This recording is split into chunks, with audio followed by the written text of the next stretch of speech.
Hello, welcome back to the Mr. Arsenal podcast for something un-Arsenal related for once. Keep us stress-free for one night. You got myself and Andrew. How you doing, Andrew? All right, Ryan. Not too bad. How are you, mate? Yeah, I'm better than what I was on Monday night, put it that way. Yeah, exactly. Nice to watch a match without any kind of pressure, to be Yeah, honest with exactly. you. Another reason why I want to do tonight, because literally I'm a neutral. I won't get stressed about it. I can enjoy the game. Yeah, exactly. There's old Gio Van Bronckhorst Yeah, on this on the on the screen screen now. there. But yeah, obviously we are covering it. For anyone who doesn't know, the Frankfurt versus Rangers match.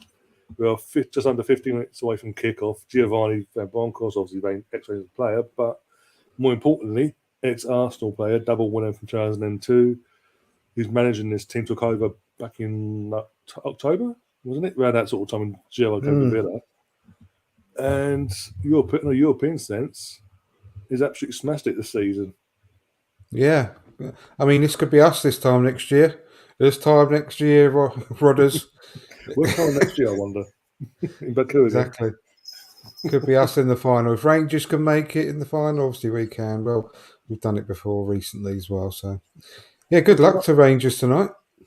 Well, also, it's the 1 year that we're not in it. And look at the final four, with all due respect. West Ham, Yeah, Rangers, Frankfurt and Leipzig. When Yeah, we're I in it, know. it's Atletico Madrid, Valencia, you fucking name it. I know. I mean, I don't know exactly how Aaron Ramsey's been playing recently, but it's strange to see him, and it's such a game of this magnitude. It's strange to see him on the bench tonight. Yeah, from what I haven't watched Rangers religiously since he joined, but he had a bit of a fitness thing the first few weeks. And apart from that, after the first few weeks, he's played games. He's played well, apparently, from what I've been told and what I've seen. Scored a few goals as well in the SBL. It's just, I don't know. Mate, because obviously certain players got this team to the final, and obviously Ramsey was on the bench, so probably with Giovanni, he doesn't know if Ramsey's going to be here next season. So he doesn't want to upset the players that will be here next season, doesn't he? Say, well, this is a big final for you, but I've got a big game playing Ramsey. He can win finals, but so he's ahead of you, sort of thing. So I can understand, but it's also a good option to have off the bench as well in any capacity, seeing out a game or getting back into a game, whatever. Well, I've heard that on a podcast that he's definitely not staying next year. They can't. They won't agree they won't agree to keep him on. So it's probably going to be his last game if he gets on the pitch. Yeah, obviously, it'd be good for him to go out on a high as well. Go back to Juventus and see what happens in the summer, obviously. But obviously, he would have go back to the winners' medal of the European competition. That's something he could have had at Arsenal, but Arsenal done him over. That he's what would have been his last chance to get a medal at Arsenal back in 2019. Bastard. Well, he's going to go back a more successful player than any of his teammates this year at Rangers. At Juventus, isn't he? Well, the ones that are left, because was it Chiellini? He's leaving Juventus. Dybala's leaving. So it's all a merry-go-round by the time he goes back. Yeah. He can't have long left. I mean, I can't imagine he's got much more than about a year left on his contract now, is he? I think so, yeah. Who do you reckon wins this tonight, though? Obviously, I'd say the pundits are Frankfurt as slight favourites because who they not technical finals. Yeah, but they're not pulling up trees in the Bundesliga, are they? No, they've put all their eggs in the Europa League basket, haven't they? And hope that basically done what we did in 2019 is gone, fuck it, fuck the league, bin the league off, and go all out in the Europa League. I mean, it's really hard to call. I mean, I don't know enough about both teams to sort of have a real good idea, to be honest with you. Yeah. I mean, I'd love Rangers to win it. It'd be amazing for them. Same here, yeah. But I wouldn't like to call it, to be honest with you. I honestly don't know. I'm hoping just for a good game. Yeah, that's what I'm hoping for. There's not a FA Cup final all over again situation or a League Cup final. I didn't even watch it. I didn't even watch FA. Do you know what? Last weekend I didn't even remember it was on. That's how bad it was. I think that's the first time for me. It's like the first time in years BBC and ITV haven't promoted the FA Cup until like a day beforehand. Usually it's like pumped up weeks on end. Like come on. But no, it's just like, oh no, it's a fight. Well, it's just Liverpool. Everyone will come running. Oh, one of my lads brought in his Xbox set up his Xbox on my TV in the lounge, and the three of us, three lads and me, we set up a career mode on FIFA with Arsenal, and we just played that for a few hours. It was instead of watching the FA Cup final. It was brilliant. One way or the other, we're getting a Champions League one way or the other. Yeah, we did. We got third. There you go. Better than what we're doing in reality. Well, Ivan Toney, he banged in, I think it's 25 goals. No, 22, I think it was, for us. And he finished one behind Salah as the Golden Boot winner in the last game, unfortunately. So he was a massive hit, Ivan Toney. And we finished off the season buying Christopher and Nkunku, so that was even better. There you go. Looking forward to Sunday. Whilst we're waiting for kick-off here. Well, just for the game itself, not with everything. That's a maybe, just for the actual game. Just it's the last game. Then we get the summer. I tell you, I mean, I always look forward to watching Arsenal. I hope we can finish off with a win. I mean, like I said on my podcast on Tuesday, what would make it even worse than the feeling of losing against Spurs and then losing against Newcastle would be the worst case scenario, the worst possible thing happened, and that Spurs lost to Norwich, but we didn't when we lost to Everton at the same time. Yeah. So we didn't make, that would be, that would be so bad. I think they'd be right. If we weren't there to capitalise, it ain't going to happen. Obviously, Spurs ain't going to lose to Norwich, but if it happened and we wouldn't capitalise, that would make it even worse. Yeah, you never know. I mean, what was it a few years ago? Newcastle was already relegated last game of the season at home to Tottenham. Yeah, all Tottenham had to do was match our result, win a game, and they would have finished second, and they ended up finishing third, and we finished second because they lost 5-1 against an already relegated Newcastle. So you never know. But it's unlikely. Lightning don't strike twice, does it? But I mean, yeah, it would just make me feel even worse than ever if that happened. So I just hope we do go and win anyway. Just to finish off the season at home with a win for the fans. I'm at a point now where I don't care if it relegates to Everton at this point. I'm just like, get the fucking win.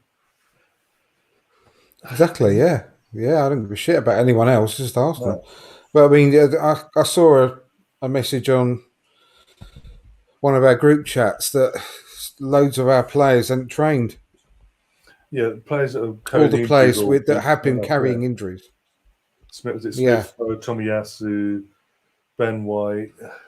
I think now, was it Gabriel Martinelli? He's out. He was out today's training as well. There's like 4 or 5 of them out of training today. All the ones basically that have either gone off injured or been carrying injuries recently. I just hope that they've just been given a day off, to be honest. It's more just to keep fresh. Yeah, I think so. We can't be without all that lot at the weekend. We'll be playing on the 23s team. Stefan's saying, insane that the clubs the size of Rangers and Celtic haven't reached more European finals. They've just fallen so far behind financially, haven't they? I mean, they've stayed the same kind of level within their own country, but because they're huge clubs, massive clubs, but they're just, they're probably like at the Championship at best levels of income, aren't they? Yeah. Compared to every single Premier League team will dwarf their income, unfortunately. Because I mean, I was growing when it was much more even, wasn't it? When I was a kid, especially, and we've had this conversation a few times. The amount of amazing players that were playing for Celtic and Rangers at the time, it's unbelievable. But you just don't get that anymore, unfortunately. There was Nacho Novo back in 2008. You had Paul Gaza back in the exactly. day.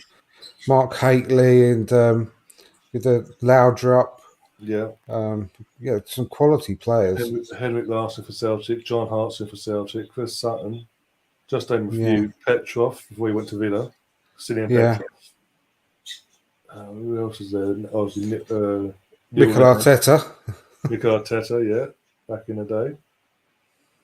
Giovanni Van Bronckhorst as a player before he came to us. Yeah.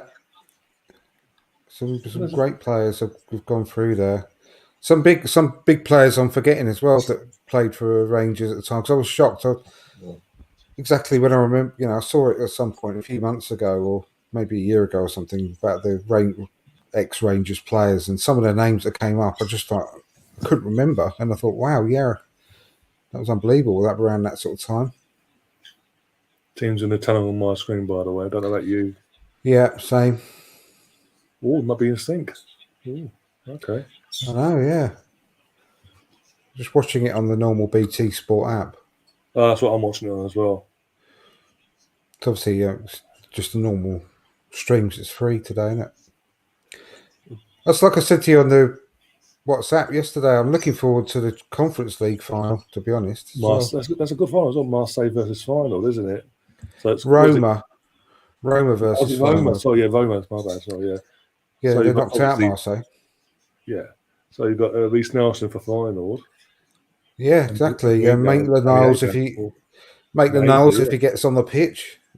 Tammy Abraham. I'm just looking forward to seeing how Reece Nelson plays.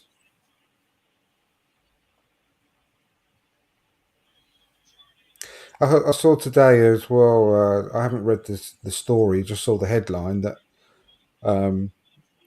weirdly that Hector Bellerin is not going to be kept on at Betis, and he's going to come back to Arsenal.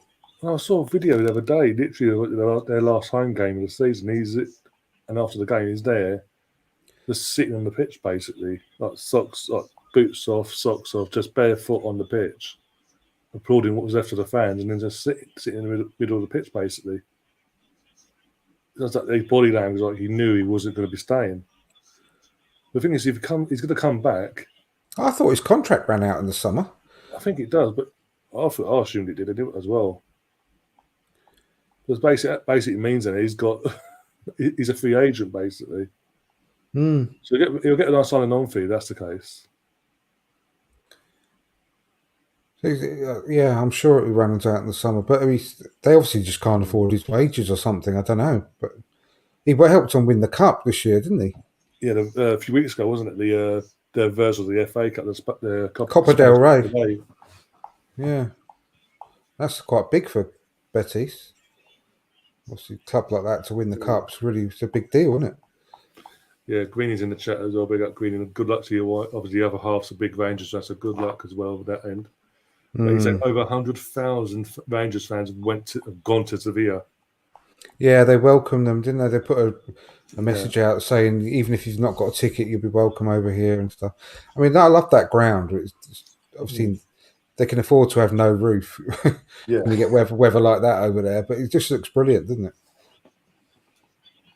I like it. I like it more so because it's on top of the pitch as well. It's not like it's thousands of miles away like it was in Baku years ago. It's literally on top. The fans are on top of the pitch, the atmosphere. There seems to be more Rangers fans that have got tickets than the Frankfurt fans. Definitely. Yeah, definitely.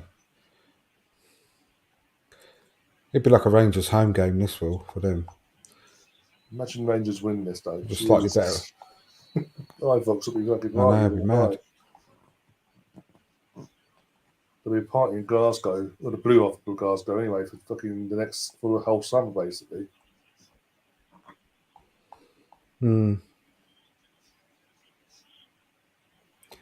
It's on my bucket list to go to like a Rangers v Celtic match. I've never been. I'd absolutely love to do it. I'm sure they hate all the tourist fans that go and do that all the time, but to sample that atmosphere would be something else, wouldn't it? Yeah, well, I mean, because obviously I was watching the latter stages of this. Once West Ham got Oliver's been knocked out, so it 1-0 out. I switched over to this semi-final with Rangers, And the atmosphere, I mean, at iBox was absolutely insane. You watched, that was it, the vlogs that went up from YouTubers and this, that, and the atmosphere was absolutely, but a half hour before kickoff, the place was bouncing. Yeah. I just saw a bit of unsegregated fans. I'm sure I don't know whether it was supposed to be like that, but I saw quite a few Frankfurt fans in amongst all the Rangers fans then as well. Let's be honest, with Frankfurt, it wouldn't surprise us because they've done it with Arsenal. I think they did our first season in Europa League. We played Frankfurt for our first Europa League game at the Emirates, and there was Frankfurt fans in the home ends, in the home stand. Sorry, they did it at Barcelona a couple of months ago. I think they attempted to try and do it at West Ham as well. So they've got a reputation for doing that. Yeah. It's already underway. You off as well? When the clock comes up, we'll see how in sync we are. Whether they've forgotten about putting the clock Rangers on. are in there all blue shirts, blue socks, blue shorts, you name it. 20 seconds, 21, 22, 23, 24. My swing yet, that's it. There we go. 19. So you're 2 feet or about 5 seconds ahead of it. Yeah, about 10 probably. But that's not too bad, is it? Yeah. Makes a change for me to be ahead.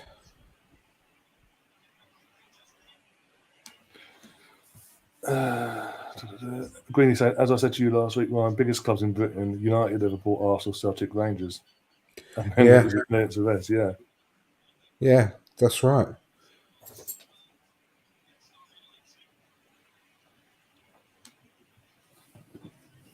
There was talk for years and years about them joining the Premier League, wasn't there? Oh, yeah. I'd be, do you know what? I would not have an issue with that, funnily enough. I think they'd have to work their way into it. They wouldn't be able to just go straight in there. They'd have to join the EFL first. Yeah. But I'd be up for that, leagues, personally. But it just ruined Scottish football completely. It'd just kill it dead, wouldn't it? But I think it'd be. I think in some ways that'd be making it more competitive. Like you'd have Hearts and Hibs and Aberdeen and Dundee United. Scottish League and getting back into Europe themselves. Exactly. Yeah. But also with that argument is that no anyone has an issue with it. They can't really win an argument because we've got Swansea, Cardiff, Wrexham, for example, Welsh teams that are part of the Welsh FA in the English for the EFL and all that. Yeah, exactly.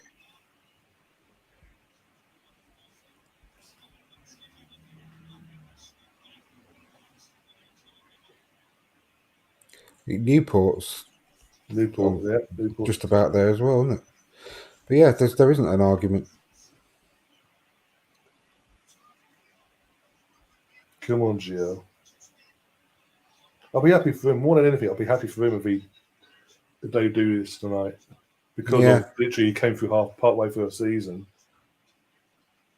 and it inherited what was Gerard's squad basically. And it could have gone either way, and he's literally, as I say, on the European side of things, tactically pretty much every night has got it spot on to the point they're in this position. Yeah, and it would be like rubbing Steven Gerrard's nose in it a bit as well. Yeah, thinking he's the bee's knees. He's like taking it one step further. European competition. And also, the Rangers have had to knock out the likes of Dortmund. Was it Dortmund, Braga? It's Leipzig in the last round. So basically, teams that even in normal season play Champions League football. Oh, that's nearly a chance then. Oh, go on. Oh, unlucky. I was just seeing it myself.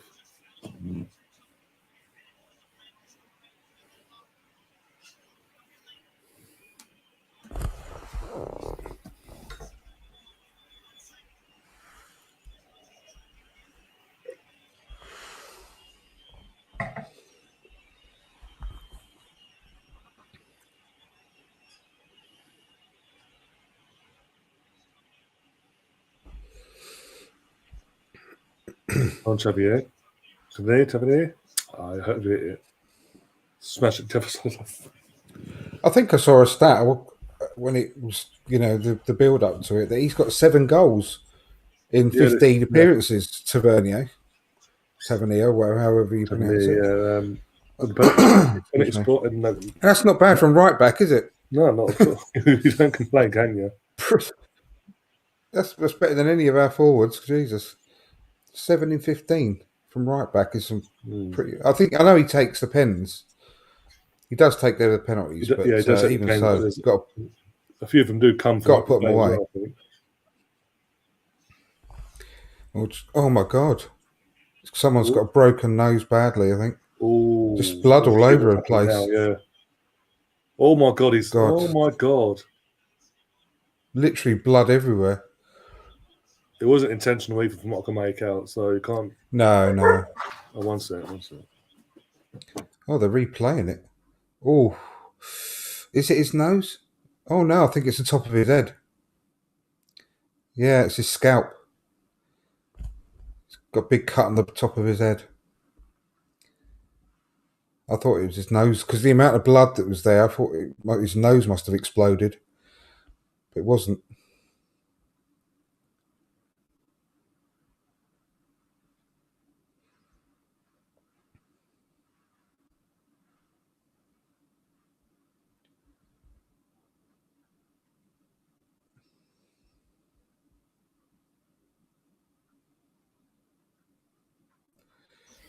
I think he'll be all right. Just going to patch him up by the looks of it. They've asked us. I just saw the physio ask for a new shirt for him.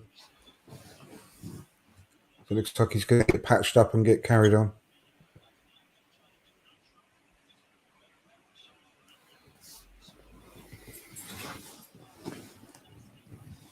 I mean, there's no reason there for BT to bring in Peter Walton. It wasn't a contentious challenge where you could say, No. Is it a red card offence or was it an accident? You can clearly He had every right.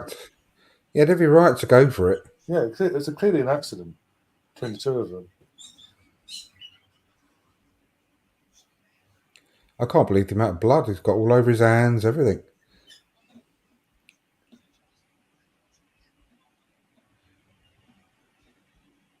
I think they're putting stitches in it by the looks of it. You'd think they would have got him off the pitch.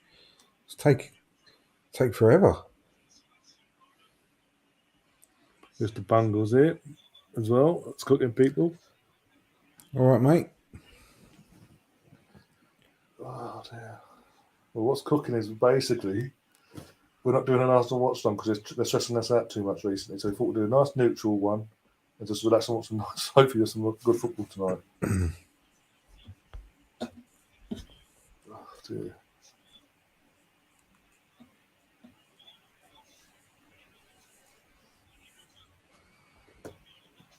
Oh God! See the separation of the two sets of fans there. Yeah, literally just like a little glass partition between the two of them. It is. It's literally Frankfurt fans. It's just because on the other side of the glass, you've got Frankfurt fans chatting with Rangers fans. Yeah. Like next to literally, so next to each other. If anyone's wondering.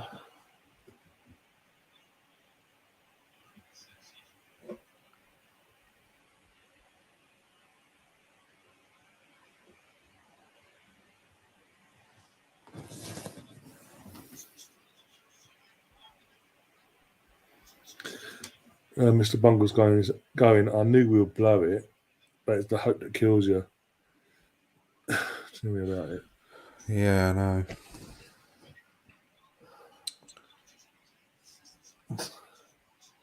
That's one for the last couple of months. I was like, I don't want to say it, because every time I do, something happens. It's just like we're so close. It was like fuck off. It was just like watching that game on Monday. It was like certain players hadn't recovered mentally. It was still affecting them, just licking their wounds, and others you could tell were carrying injuries still. When I was watching it, I just thought they all looked knackered. They all looked dead on their feet, injured. there was just no energy. There was nothing. Honestly don't think you could squeeze any more juice out the orange. It's just, I don't think it's not. From what I can just tell, it's not because they just we can't care. You don't care. You can tell they cared at the end of the game. Mm. So they were really desperate on the floor against all of the players, weren't they? So Yeah. I just don't think they could physically do anymore. But that, in another way, which is a different conversation altogether, you think, well, why are they like that? Because it's not as if they've played a shitload of games this season. No, there's no European But football. Yeah. that's a bit of a concern. But maybe it's because obviously certain players in the sites, in like if you Smith, those and more so the Ramsdales, the Ben Whites and all that haven't had that. They're used to this sort of scheduling. They've not had European football before. So maybe caught up. Maybe that in that sense, it's caught up with them in that sense, and that's something he's got to have to work on Arteta in terms of their fitness during the summer. I don't think it does the team any favours in some ways by having big gaps between games. I think it helps, but apart from injuries, of course, which is the main concern, but it helps maintain your fitness and when you're an elite athlete playing every few days rather than having big gaps. Between as well. I was thinking, Mark, I was thinking exactly the same. In fact, I didn't think he was 31 though. I thought he was about 29. But yeah, because we were linked with him a summer or two ago, and we were linked with Ryan Kent as well. Yeah, at the same time. But yeah, I think oh god, I think it's a massive shame that he's that age, to be honest. Because I think he's a great player. I think that's the main thing. Yeah, we've been linked with the Zeus's and the lad from Hickey from Bologna. Yeah, I was cheering myself up watching YouTube highlights of Aaron Hickey yesterday. We do also need to go out and get some proper experience to go along this. Not just for squad depth in terms of first 11 experience. Get in there and help these because I think that's the main thing we've missed. We've not had. That's you can see we do need. Is it a world-class experienced play? A couple of world-class experienced players, just to help guide these youngsters to that next level, possibly. Just to take the spotlight off them a little bit, yeah, and to ease their pressure on burden on them.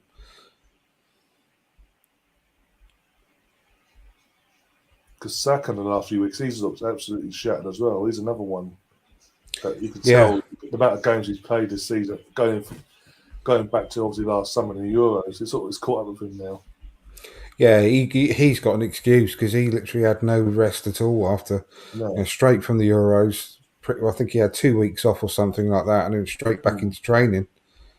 And he had to play straight from the word go, didn't he? He didn't get. I mean, most players when they have played at the World Cup, Euros, whatever, they get an extra 2 or 3 weeks off by the club. He didn't. He played our first game, and he's never stopped ever since. And like last season, him and obviously the other youngsters have pretty much carried this team again. Yeah. Again, what we've been saying all through last season and parts of this season, that shouldn't be their responsibility. And that's why I say, obviously, in the summer, go out and get at least 2 or 3 players that are going to slot into that first 11 and take that pressure, as you say, take that pressure off the likes of Saka and Smith and let them just concentrate on their own game. Yeah, exactly. Well, I think I heard Tim Stillman talking about, the players coming in, and you don't buy, and I totally agree with him, you don't go out and buy specifically a squad player. You buy a player that's good enough to go straight into the first 11. Yeah. And so they can all compete for each individual position. And that's the only way you get that competition within the squad. and help you move on to the next level, because everyone has got to be on their top of their game every week. Otherwise, I know they're going to lose their place. And that's exactly right. You don't go out thinking, oh, I'm going to buy some, cheap second-rate midfielder who's just going to bulk up the squad. You just don't do that. You've got to buy someone. It doesn't have to be a mega expensive player, just someone that's got the experience, got the quality. It doesn't matter where they come from. Just someone who could theoretically fill in for 6. If someone is out for 6 months, you've got no issues with them going straight into the team and playing and covering. Because although much we've all loved El Nini over the last few weeks, he's started to show his frailties again in the last game or two. And it would make you stop and think, so, well, if someone got a season-ending injury but in September and El Nini had to come in and play the rest of the season or straight the way through until January at least, you think, would you want that? So you've got to think about that, haven't you? Yeah.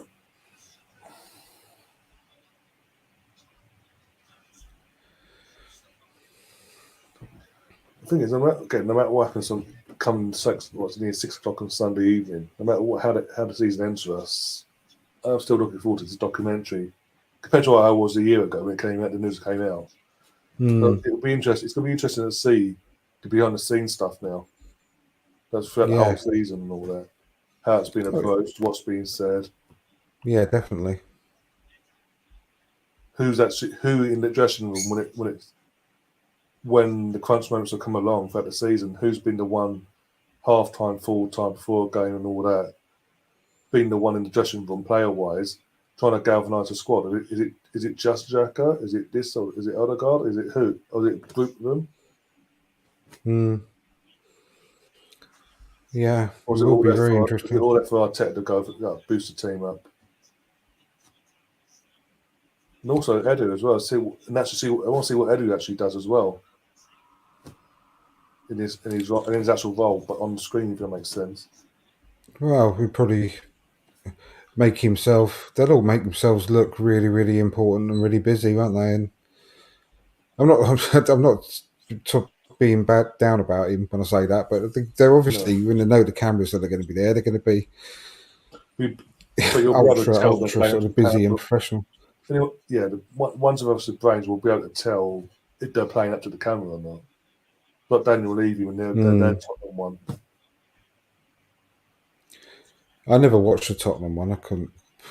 I think I watched a bit of the first episode and I thought, what am I watching this for? I don't want to watch. I don't want to put myself through watching Tottenham. Absolutely.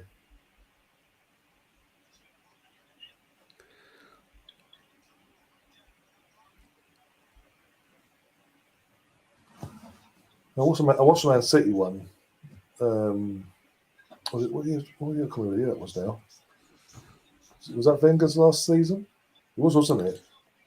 It's got to be. It must be quite a few years ago now, isn't it? We played in the cup final, didn't we? The League Cup final, and a few months later, he was yeah. So yeah.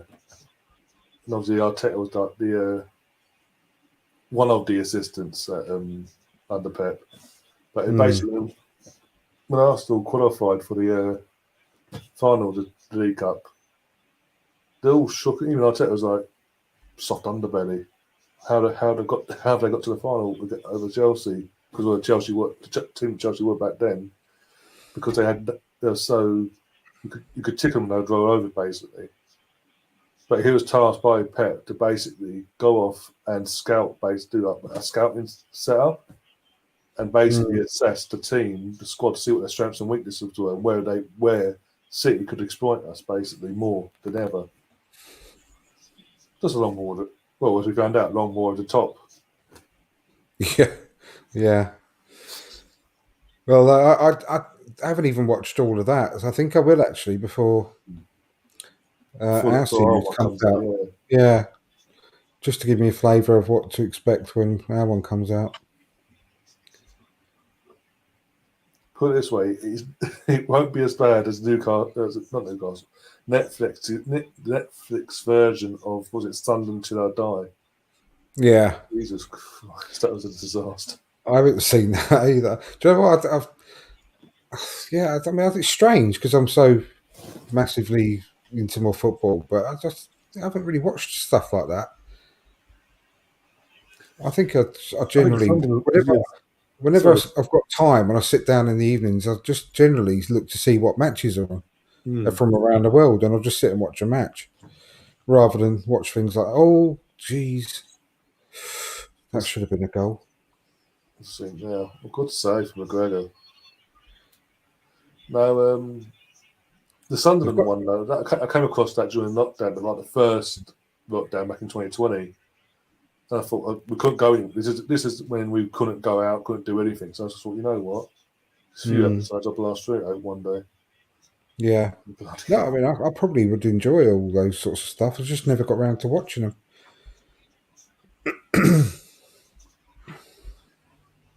Oh, oh God, that should have been better as well.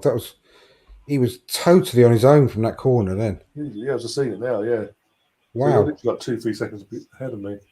I can't believe how he didn't get a better connection on that. To be honest, He had all the time in the world as well. Had all space, time just to get a touch. He could have took the touch and then gone for the shot. Sorry. yeah, it was a lovely work to move though. All the players running in at the same time left him completely on his own. The Rangers, what was it, 20 minutes in? Rangers have started off a bit nervy though. They've It's let got Frank, yeah, it's got a bit scrappy at the moment. They're just sort of yeah, feeling each other out, aren't they? Just to go. God, they're just starting to up the ante though, aren't they? Now Frankfurt, yeah. they've got some very good players. I don't know how they get on elsewhere, but as a team, they all play well together. I can't believe they're where they are, to be honest, in the Bundesliga. Last time I saw it, they were about 12th or something like that. Bloody hell. Yeah, and they knocked out Barcelona. I know. When you watch them playing this tournament, they've been brilliant. I mean, they tore West Ham a new one in the semis, didn't they? Both legs. They beat us, didn't I they, think in that's Golden. Emery's last season as well? At our place, yeah, it was his last ever game. I was at that Yeah. game as well behind it. Because I was meant to be, I don't know, I can't remember if I told you this, but I was meant to be sitting in the clock end. But because it came out, because of what was going on at the time of our performances, it was heavily rumoured that barely anyone will turn up. Like, be Mm. lucky it'd be like 2,000 fans there and all that. So me and the person I was going with was like, you know what? Come kick off. If there's no one around there, let's go round to beyond the home dugout basically. Get us and just to see Emmy's body language, what he does, this, that, and the other, and the fact that we were sitting behind there for kickoff. He doesn't come out for the pre-match warm up and all that. He sends video out, and when he does come out, there's like every paparazzi that was in the stadium was in the home dugout waiting for him to come out. Like it was like they knew what was coming the next morning. Yeah, absolutely. Yeah. He was a dead man walking for quite a Yeah, while, wasn't he? I remember what was it? We went 1-0 up in that game, didn't we? 1-0 up, cruising. I mean, David Luiz got a knock and went off, and then after that they got back to 1-1. And just before, I think just before or just after half time, they scored the second, and that was it. And our players didn't bother. You could tell you could tell he lost adjustment in that moment completely because there's no reaction from the players back then. There's no like, No, no. we've got to get a result now. I think they've still got a few players that played in that game, haven't they, tonight? I mean, I know that Japanese, is it Kamada? He's the one. I think he scored one of the goals against us, didn't he? He's the one that saw them his fate. Thankfully. Yeah. He was he ripped us apart that day. He was really, really good. And the last game I saw them play in this tournament this season, he was really good in that game as well.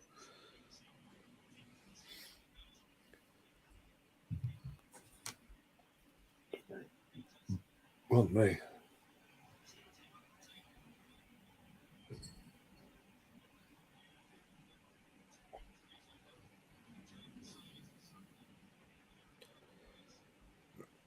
Yeah, but like I say, about maybe the last 10, 15 minutes, I think Frankfurt have definitely been the better side, haven't they? Yeah, sort of up the Created ante. more chances. Saying that possession's come up on the screen, not much in it, is it? 43% to 57.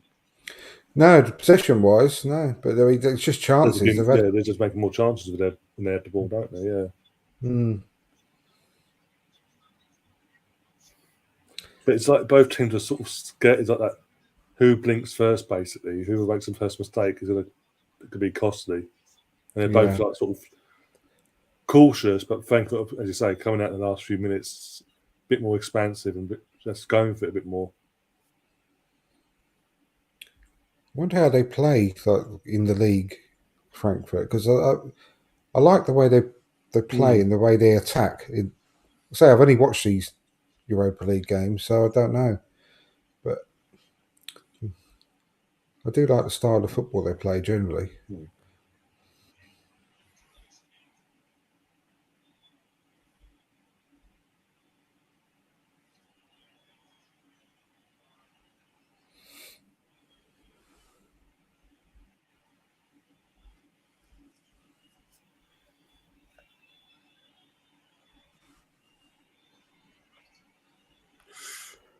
Yeah. So Russ saying Partey and Tierney have missed about 50% of the games they could have played since they've been with us. I mean, it's a worry. I spoke about that on Tuesday as well on my podcast, saying two of our very best players and they just haven't been able to be relied upon again. That was close. Yeah, about a yard wide.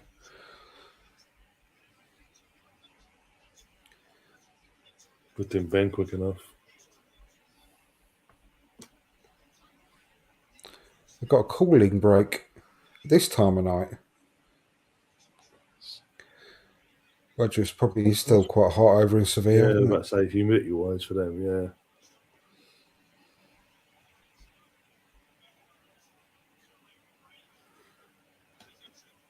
Oh dear. It's been in for a while since the return of the Premier League and the FA Cup and all that. When we last won it. The thing is, Mikel used them to his advantage though. The old water breaks back then.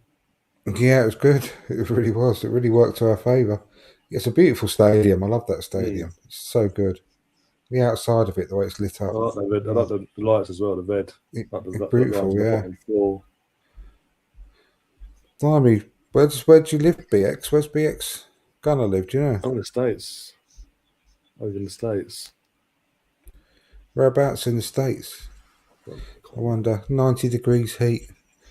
Either way, that's fucking Jesus Christ. Melting everywhere there. Absolutely melting. It's not burnt to a crisp. I'd soon get used to it. I should have been born in a nice hot country. I love the Carolina there, North Carolina, Charlotte. Oh, lovely. I've been around there when I was 18 years old. It's a lovely place. I went to all around the southern states, Memphis and Nashville, North Carolina, South Carolina, around Kentucky. For a bit of a road trip for about 3 or 4 weeks. It was wicked. I loved it. New Orleans. I love New Orleans. I'm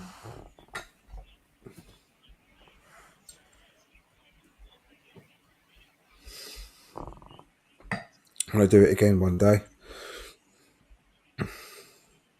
What's a Frankfurt manager doing? What's his name? I can't think of his name. I think I can't remember. They mentioned it before, put it in the build-up. Yeah. Now. But it's his first season, isn't it, as well? Because obviously the previous manager left. Yeah, I don't know much about the guy, but he's done ever so well getting them this far, hasn't he? And I like the way they play football. Keep an eye on him, see how he gets on.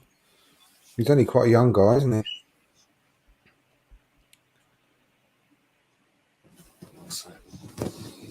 It's funny, all of a sudden, all the Frankfurt fans are the ones that are bouncing, and the Rangers fans have gone a bit quiet. Well, I say gone a bit quiet. They're not bouncing up and down. I can't hear it. I've obviously got the sound turned down, so I can't hear it. but they're not jumping up and down like the word doing.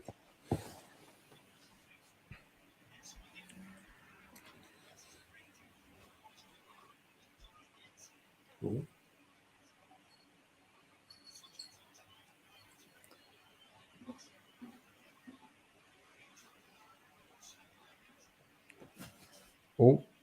Oh, God. Another. I'll tell you, they're dangerous from corners as well. They have been this so far. Their own play got in the way there, though. That shot. Looks like it's on target. Be interested if McGregor got over it. Oh, God, what a hit. He miscontrolled it, then thought, oh, sod it, I'll wallop it, and just hit the roof of the net. Kostic.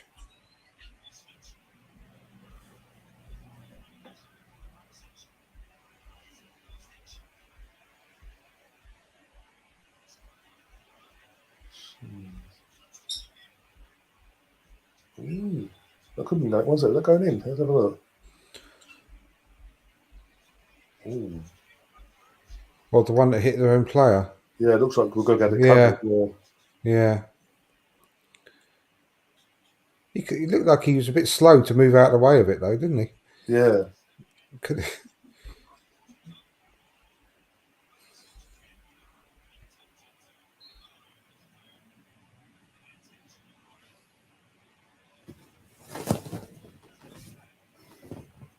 It's 31 in Sevilla at the moment. Oh, wow. I think they're ahead of us as well, aren't they? They're yeah. It's got to be 9 or 10. Well, but 9 because we put our clocks forward, didn't we? So, yeah, it must be 9:30 now at night.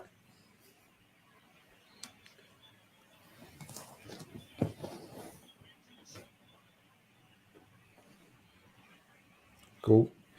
I tell you what, I love the break so quickly. Yeah. Oh, God, just wide. For an Arsenal fan, it's rolling back the years, put it that way, the way they have attacked there. Yeah. They've got the ball and ran with it. So they were defending a corner, and 5 seconds later, they just had a shot wide.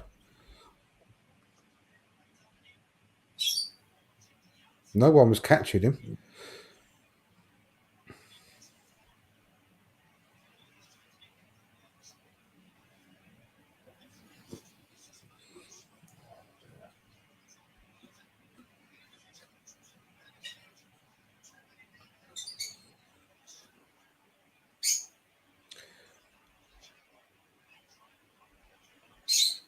No, I'm going to find out where the final is for next year. When's that? I'm assuming we're going to be in it, so I'm not hoping for it. Of course we will. Well, we've been in it. We've been in 3 Europa Leagues, I think, haven't we?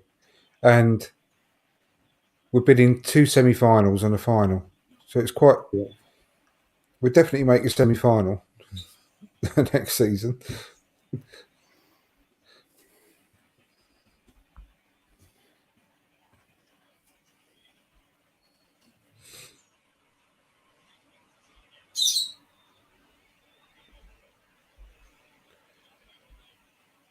Yeah, I don't know whether like Stefan's wonder if Rangers can handle that heat.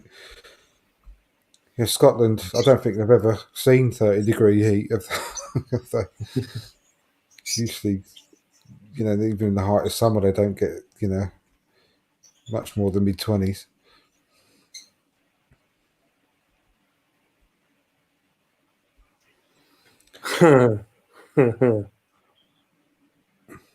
Guess what?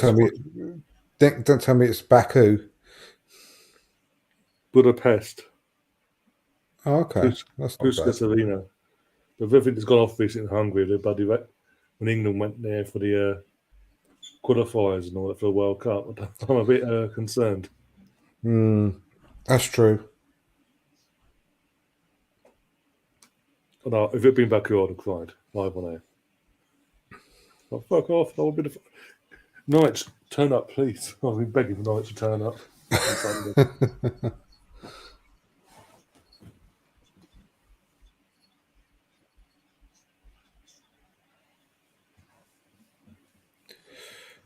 Oh.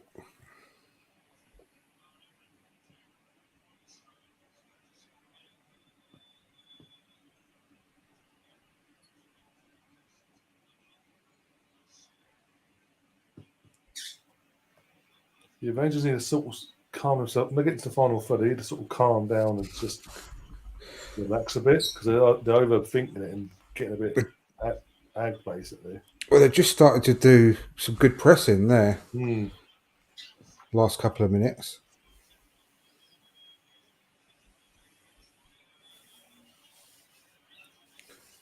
Got a corner. Yeah, James is taking it as well. James Tavernier. Hmm.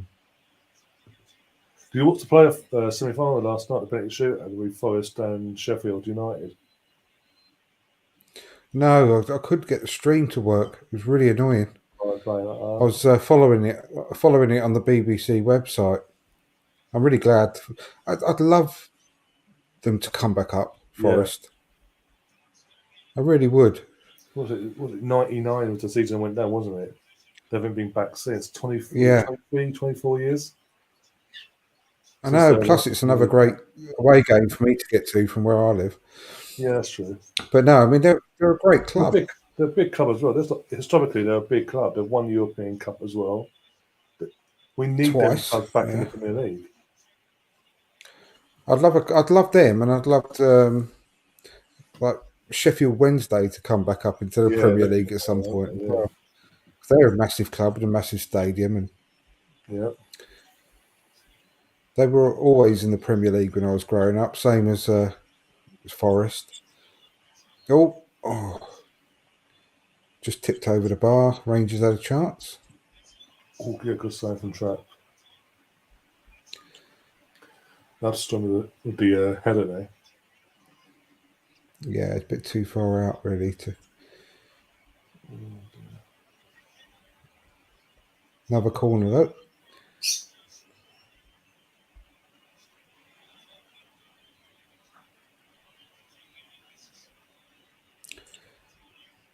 All the way back into their own half.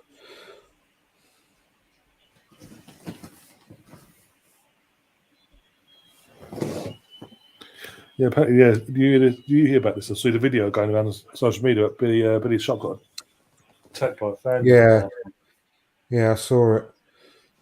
There's another video going around as well, doing the rounds now in the last few hours of the Sheffield United guy. Got his name now. I can't remember his name. I can't remember his name now. McBurdy or something like that. Basically, he comes out of nowhere onto it. Someone's filming the celebrations out of nowhere. He comes out of nowhere and jumps on a fucking Forest fan, like feet up in the air, jumps on them. He has to be ushered off because he's literally out of nowhere just run across and jumps on the kid. I don't know, kid, guy, whatever. Bloody hell. He's a massive bloke and all that, Ollie McBurney. That's the one. McBurney, yeah.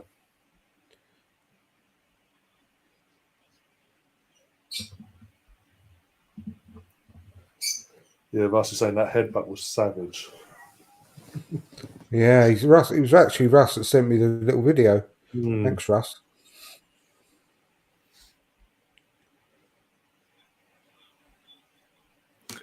Ironically, the Glaswegians would have been proud. Yeah. Oh dear. Wednesday, Hills Club. Remember them having 40k fans in Hillsborough as a old third division club. Yeah. I wanted them. Thing is, because obviously they're in League One this season just gone. I wanted them to come back up, but obviously they missed out on they missed out via the playoffs. Got knocked out, didn't they? Yeah. There's a lot of good massive clubs down in the EFL.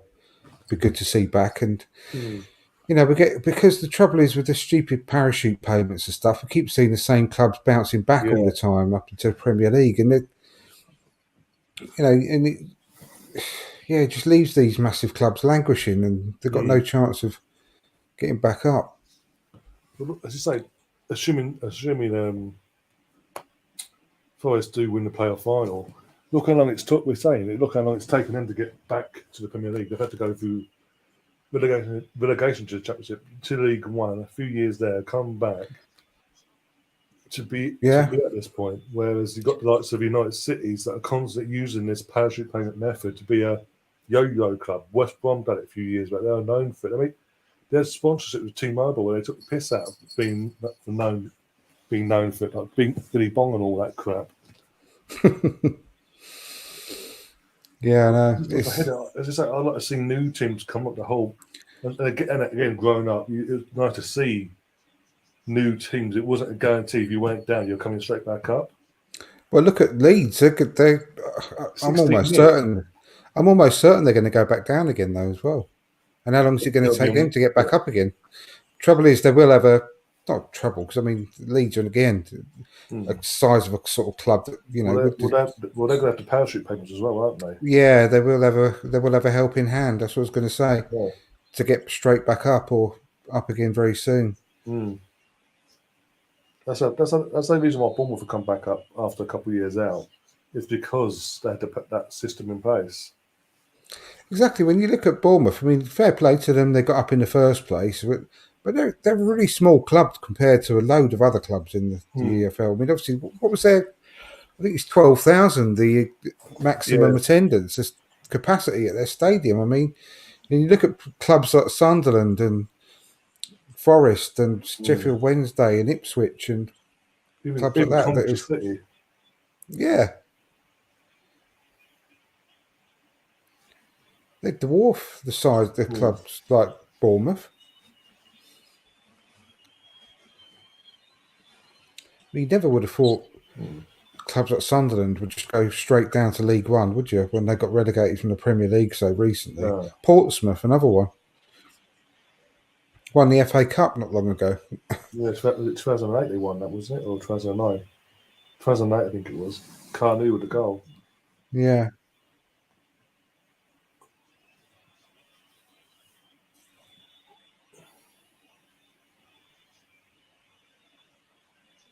Charlton Athletic as well. They're in League One at the moment. They're another one. Ipswich Town. Yeah. I said Ipswich. Yeah. Charlton were always. I mean, they were always in the top division right the way through when I was at school, and then till the early 2000s or something like that. I can't remember. I think 2006 they went. But they were always in the. Yeah. They were always in the first division in Premier League. Charlton. They were a local club to where I grew up. Where I was born and bred.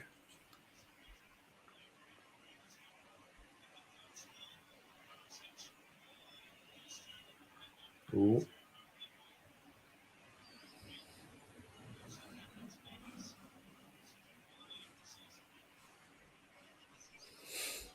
There is VAR on this funnel, isn't there? Because they haven't gone to the VAR.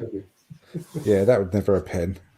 No, not the same. Because obviously, even before the start of the game, with the coming together, even though we did it as a 50-50 challenge and all that, you've seen referees. We've seen it in the Premier League. Referees go over to the fucking VAR just for the reason of going, you're off. Oh, they would have checked it if it was us. Oh, of course.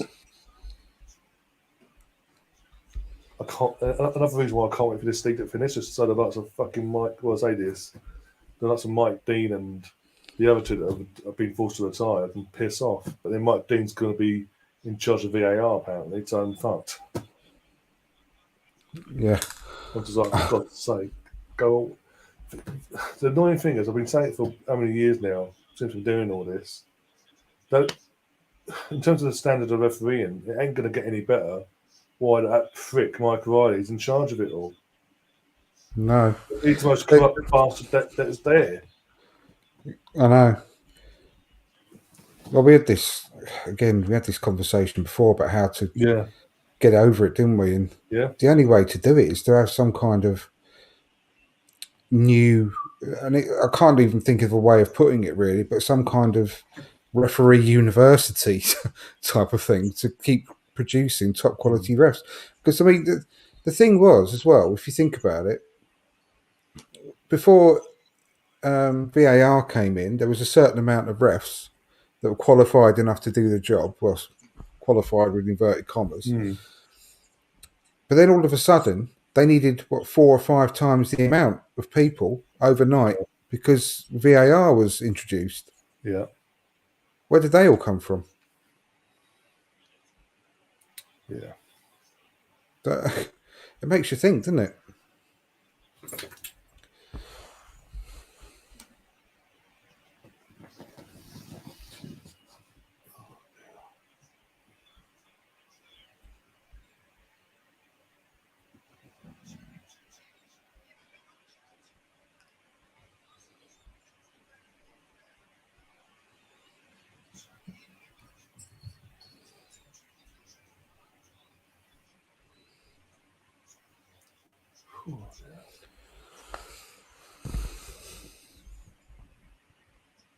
I will say this, but we're not far from half time. I think we're seconds away from it. I say, but we might get a couple of minutes injured time because of the stoppers Well, at the start. yeah, we should have quite a few. Well, 6 minutes. That's what I was going to. I was going to say 5 or 6 minutes, and it just come up on my screen. Yeah, because of the stoppers at the start, the head injury. Yeah,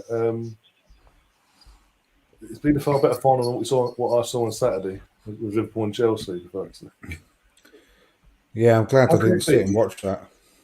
I don't get how we could have a League Cup and a FA Cup semi-final, FA Cup final. Sorry, both finals be played by both the same teams and be equally as poor as each other in standard. I know. It hurt my head. I wanted to cry. I was like, I was like, thank God I didn't do a stream because I would have been like, not this again. But the penalties were a lot worse as well in the FA Cup final. The ones that I missed. Well, couldn't have. It was funny that it was Mason Mount, the golden child, to miss one, to miss the decisive one.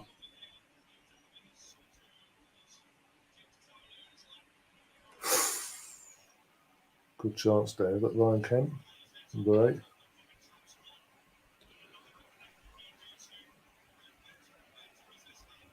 They're starting to work a few openings here, Rangers. Yeah, they've worked their way back into the game, haven't they? Yeah. I'm going to have to give my my lad a ring at half time. He's had Yeah, his. no, it's fine. He's doing his GCSEs at the moment this week. Bloody hell. Bless him. It started this week, hasn't it? Yeah. Oh, God. I know, but I feel really sorry for him because they've basically missed. He missed like a year and a half of his education. Because of this COVID, yeah. Yeah, it's under a lot of pressure. You'd think on that case as well, being that the case, that they would just do like base their grades on their work, what they could do basically. Well, that's what they did last year. Their cousin left school last year, and he didn't have to do exams. No, exactly. He was well lucky. You'd think that if anything, they'll bring back the exams. Maybe next year, getting this generation out of the way that was affected from the start of their GCSE, like their year 9 going to year 10 side of things. Yeah, I would have thought use this year to get the final lot out of the way and then go again for next year, as in back to normal and that side of things. Yeah. Is this the one that won the at the weekend? By the way, the son.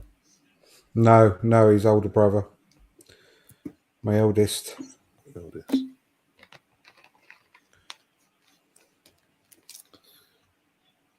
Was it the 2 cup? Was it 2 cup finals in one day, or was it? I can't remember now. No, 2 on one weekend, one the following weekend. Yeah, it's brilliant to win them both. It's unbelievable. Like I say, it's 1993 all over again. Like I put in the message I sent out. It's great.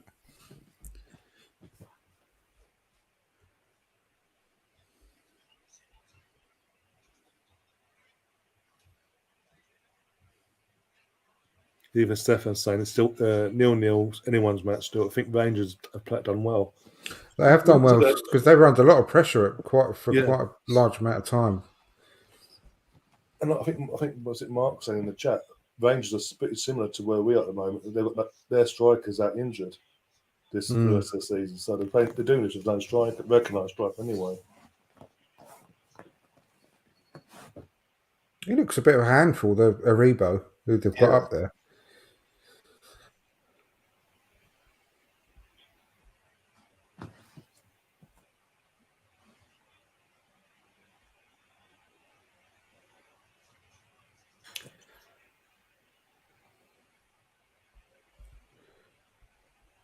All the kids and grown-ups love him so, the happy world of Haribo. Sorry.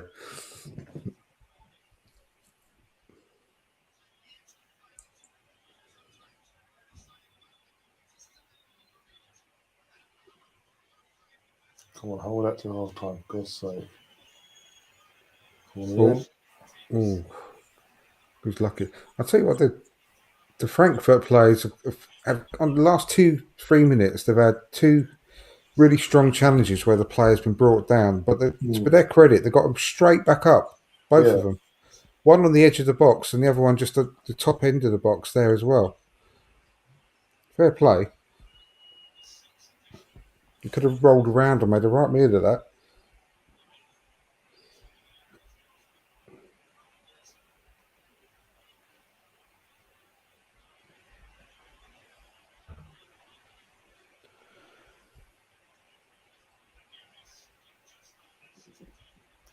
It might be the last second of the half. Going to the last 30 seconds here of injury time. Bloody hell. My son said he's got 28 exams overall. Oh, bloody hell. 28? I don't remember having that many exams when I was. No. A few years ago for me, obviously, but still. 28? I can't get my head around that. I think there was 2 maths. There was the calculator, non-calculator maths. Basically science and all that. Yeah, a few different sciences. There's 2 or 3 different English exams, isn't there? Yeah. Literature, language, and no, maybe just the 2. It's half time now. Yeah, same here. Science, so the biology and all that, broken down into different sectors. So language as well, but the speaking and listening, haven't you? For language, whatever language you've been learning in GCE level. PE. There's a written one. Depending on what, when I was at school, depending on what if you went part-time or full-time PE. If it went full-time, like schedule-wise, part of you had your physical exam, and then there was like a written exam as well. I don't remember doing a PE exam. I must have done, but I can't quite remember. I mean, it's a lot longer for me than you, but yeah, I honestly can't remember now. But I know I got 11 GCSEs when I was. I think it was my year, or maybe the second year or the first year that GCSEs existed. Because a year or 2 before that, it was still O levels. Yeah. So it just changed for my age group, and I got 11 GCSEs. Yeah, because I don't remember that because I did art part of my GCSE, but yeah, I did. There's no exam for that. It's just based on coursework from when I was there. I don't know if it's changed now, but it's still coursework. I had to do over 2 years for year 10 and 11 and all that. I had to do. I did for my exam piece. I had to do a pottery thing, make something out of clay in my art, and I did a car crash because the title of the thing had to be something to do with drama. So I did a car crashing into a tree and the person flying through the windscreen, and there's a person on the bonnet of the car that come through the windscreen. Wasn't there a got B? Any chance?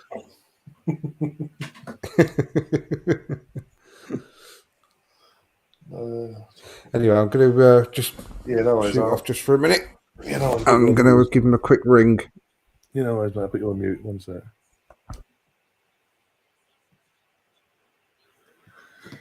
Oh dear, well, that's been fun. As I said, while Andrew's got it's been a far better final compared to the FA Cup final on Saturday. I mean, the FA Cup final was that bad. I already decided I weren't going to do a watch-along because I knew everyone and their son on YouTube would be fucking doing a bloody stream, so it wouldn't help benefit the channel and all that. Because there'll be far bigger channels doing it, and they'll get all of the numbers in and all that, and new people in. But it was that bad. I was sitting on the other sofa over there. My brother was here. We were watching the final. And about 3 or 4 times he fell asleep. The game was that dull. Throughout the entirety of the 120 minutes of the match, he fell asleep. Obviously, when the penalties came along, he obviously woke up again and sort of, okay, it's lots of penalties sort of thing. But yeah, it's that bad. He just got conked out. And I'm just sitting there thinking, thank God I didn't do it because I've been pulling my hair out.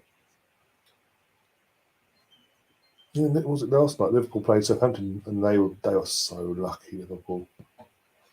When I say so lucky, because they weren't. It was pretty much a B team. Liverpool as well.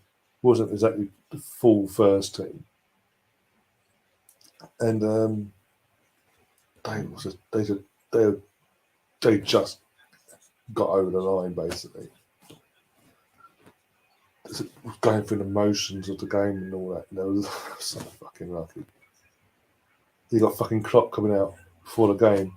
Why have we got to play on a Tuesday? We played on a Saturday in the cup final, tense. Why don't they reschedule it for a Tuesday? They could have put Wednesday as the Europa League final.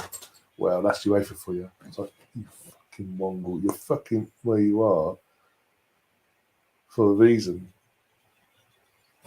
And you're complaining. Feel sorry for the lots of Everton, the teams that are playing tomorrow night. There's teams that got to play tomorrow night in the Premier League and then go and play home or away, respectively. Most of them away on the last game of the season, fighting for their lives. But you sit back and complain, like see you next Tuesday.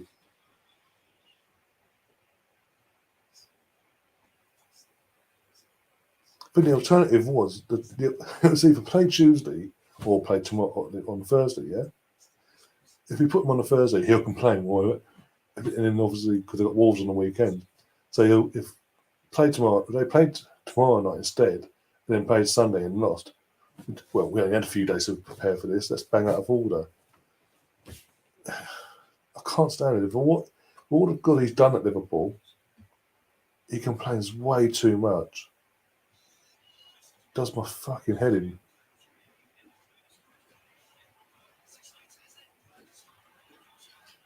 And that's why I give Arsene Wenger credit because he never actually complained about the fixture pile up or anything like that, or rearranged fixtures being put on this date and that date. When I'm saying that, I'm talking about when we were actually in the first 10. We were successful first half of his time at Arsenal, going for league titles and all that. He was just sitting there going, "Oh, this is absolute horseshit, basically. I've been done over. You want this one to win. You want that one to win." So if you excuse another fucking book review. The thing is, I don't. Sky have gone because it's gone down to the last game. There's a point in it now between City and Liverpool. Sky have decided to go. We're just going to show, even though top four still up for grabs, and it's a relegation spot still up for grabs as well. We won't show how between the broadcasters. We won't actually show any of the games apart from the Liverpool game and the Man City game. All the others you have to find yourselves if you're not at the games, or wait for match of the day, basically.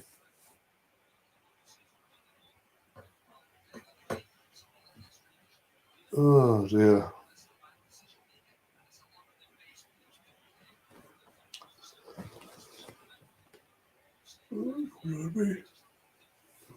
Oh, yeah.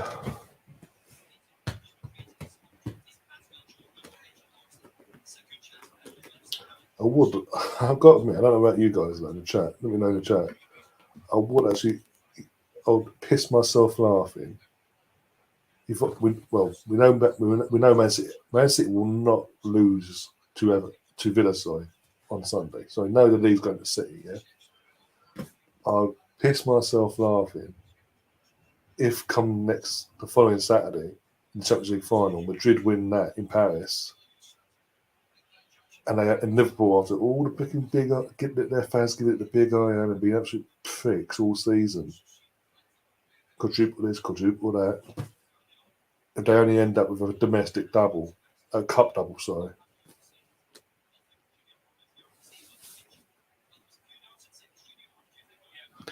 And you wonder what, exactly.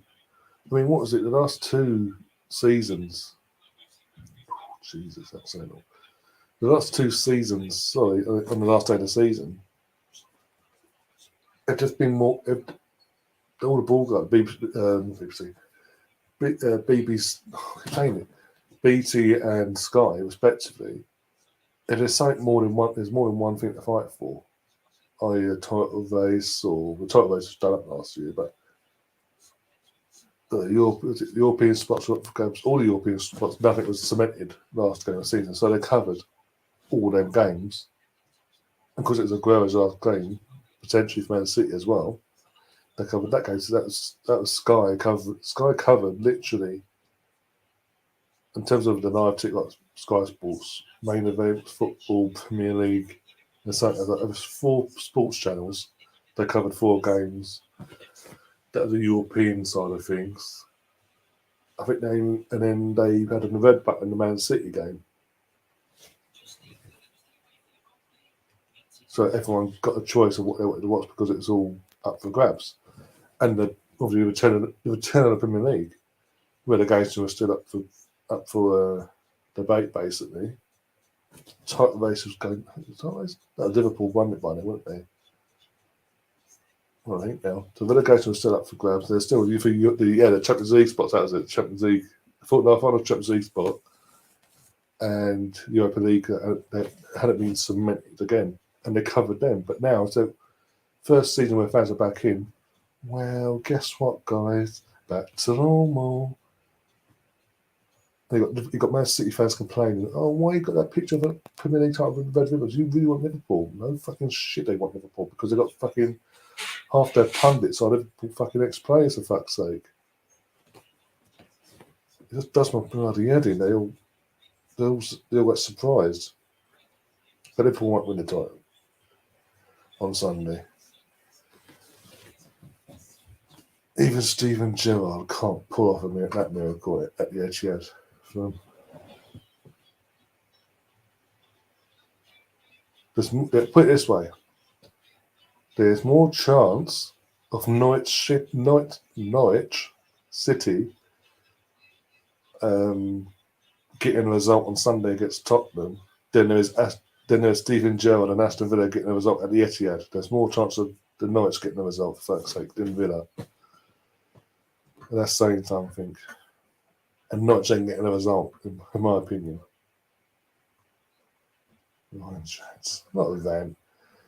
It just annoys me that literally, no, because you're not there, guys, we'll do this for you. But the second the fans, we had a full season, this is our first season, but properly in fans back at full capacity as well and all that from day one. Well, we could help you out and sort of give you the option basically like we did last year and all that, but we ain't going to do that. We're just going to solely concentrate on the 2 teams. Where it's pretty much Man City's title, but it could be a bit of drama maybe. It's like, for fuck's sake, give us the option. When there's things like, when there is this situation of the title up for grabs still, the final the 4th and 5th spot is still not mathematically decided, and that relegation spot still up for grabs. The last relegation spot is still not cemented either. Give people the option what game they want to watch between them respective teams.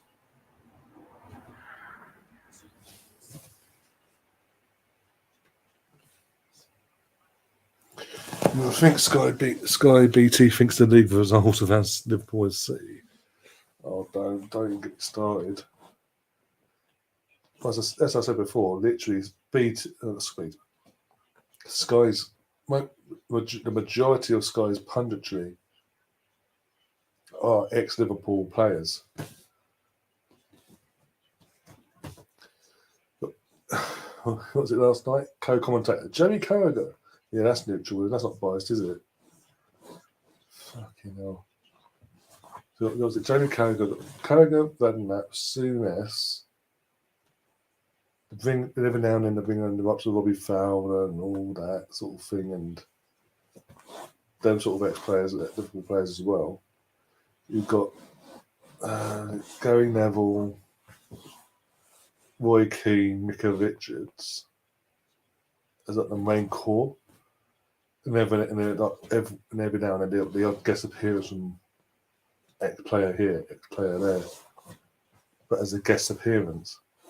I mean, what was it, Wayne Rooney on every week? Wayne Rooney, by the way, I think it's a bad call from him, really, in one sense, because obviously he was at the time in the midst of a bloody relegation to try to keep Derby County up, and he decided to travel down to London, basically, from Derby on a Monday, to be there for Monday Night Football.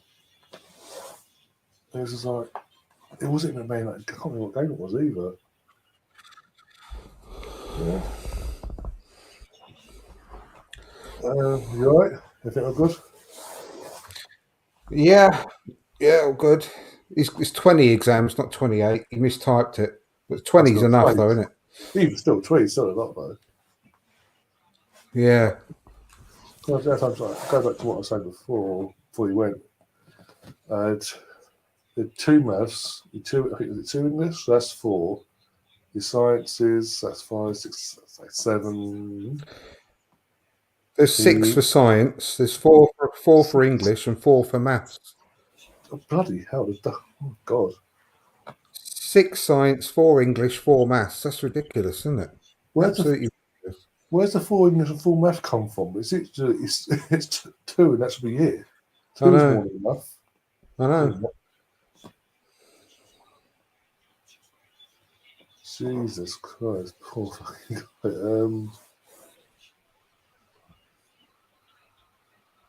Oh well. No, I was just saying, I don't know if you heard about us just renting off basic with Sky, because obviously they decided after last night's result at Liverpool that even though it's still mathematically possible they could still win at Liverpool, it's like 1 point in it. But obviously 4th and 5th is not technically decided, even though we know it's going to finish that way. Also, there's a relegation spot still not taken. And I'm just like, the last couple of years they've been sort of covering. They sort of give us all coverage of the option of picking what game we want to watch. Yeah. Yeah. Sunday, Sky's just gone title race or nothing. Basically, that's your option. Basically, you can watch Liverpool, you can watch City. Anyone else, tough. And that's just That's bad. That is bad. Thankfully, I'm going to the game. But people like yourself that are at home, you've got to go and find a stream for the fucking. For our game, respectively. I've got loads of ways of doing that. I'm fine. Yeah. I don't subscribe to any of them. I haven't subscribed to them for a long time. I've got my IPTV and I've got Cody, and that does me fine. Yeah, Bashmongo, it's still 0-0, but the second half's not far from getting underway. Get another drink. It's nearly 10 their local time. It's in a clock in the tunnel.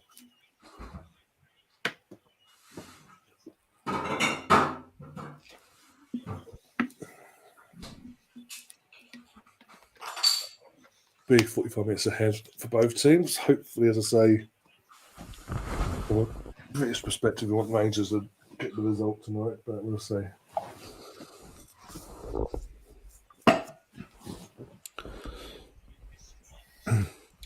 Yeah, it'd be good to see Rangers in the Champions League next season as well. Mind you, they were in it this year, weren't they? They dropped down into the Europa. Rangers, was it? No, they could have. No, they were in the qualifying. They had to qualify because even though they've. Oh yeah, that's right. They did a qualifying round, and they lost that, and they had to go to. That's right. Yeah, but so nowadays, from this season onwards, the winner of the Scottish League goes straight into the group stage. So Celtic are already there. Obviously, if Rangers win this, it's 2 Scottish teams in the group stage next season. Yeah. Don't laugh about Cody, Mr. Bungle. I'd never miss a game because I'm having Cody as a fullback. if my IPTV is playing up, which it doesn't very often, but it does sometimes, then it's a good fallback. Brilliant. Flares a lot.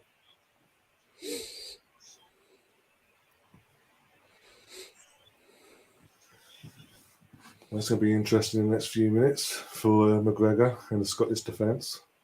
Rangers defence, sorry. Yeah, look at the I was saying the flares. look at the Frankfurt fans all of a sudden. They went at the beginning of the game, they were quite flat, but look at them now. Bloody hell. They're going to really benefit with attacking that half. This Yeah, they're already starting to attack now. Cool, man. Rangers are going to be up against it this half. I can tell already the way Frankfurt have started on the front foot. You can barely see everyone in the box because of all the flare smoke. Oh my God, yeah. That's what I was saying. It's going to be very interesting now. What happens next? Well, that's clearing up. Mr. Bung's got a comment for you on the screen there. Sorry. I know. It works for me, mate. Works for me.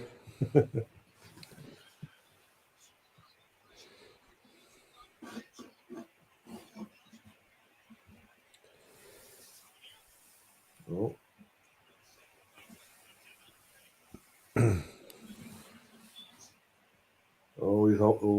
He's minting. Oh, bloody a bit adventurous, that shot.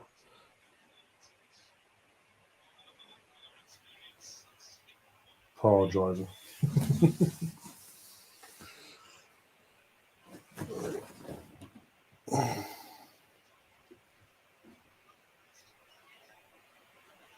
That smoke is just not clearing, is it? No. Either.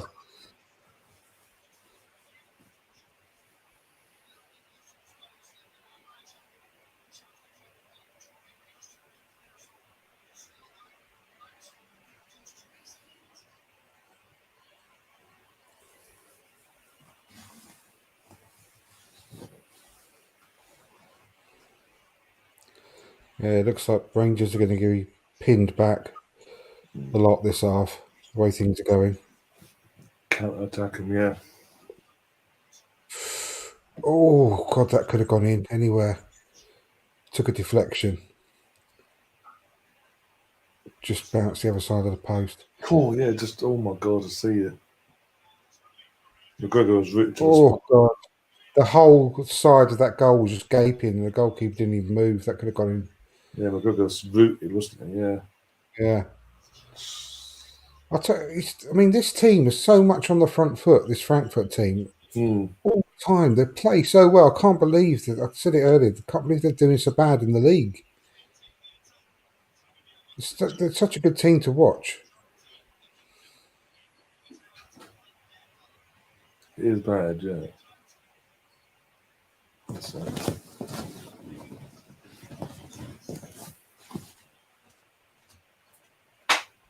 You doing?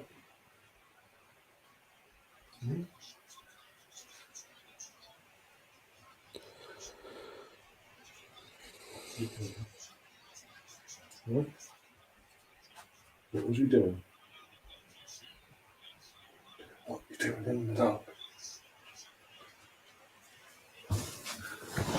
Oh, yeah. Cool.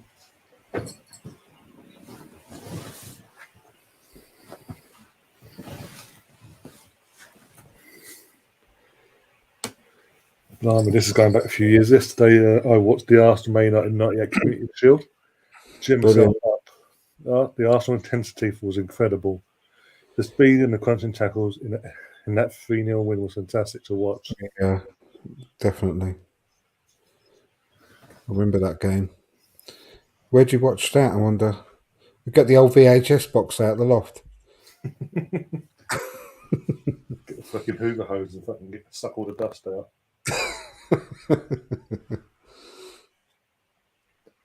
Get the old dust across and give the old video itself a good clean as well.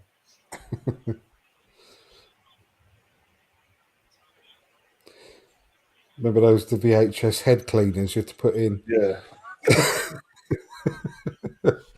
Kids nowadays ain't got a clue, have they?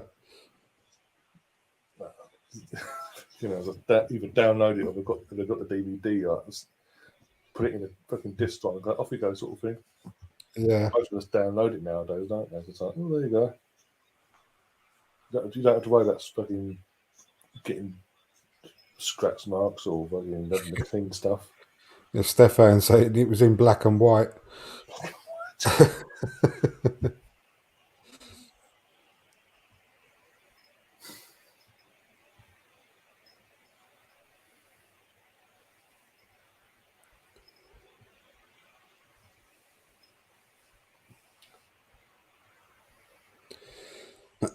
The APK time Mr. Bungle's on about. Can you get that on Fire Stick, Mr. Bungle? I'll have a look.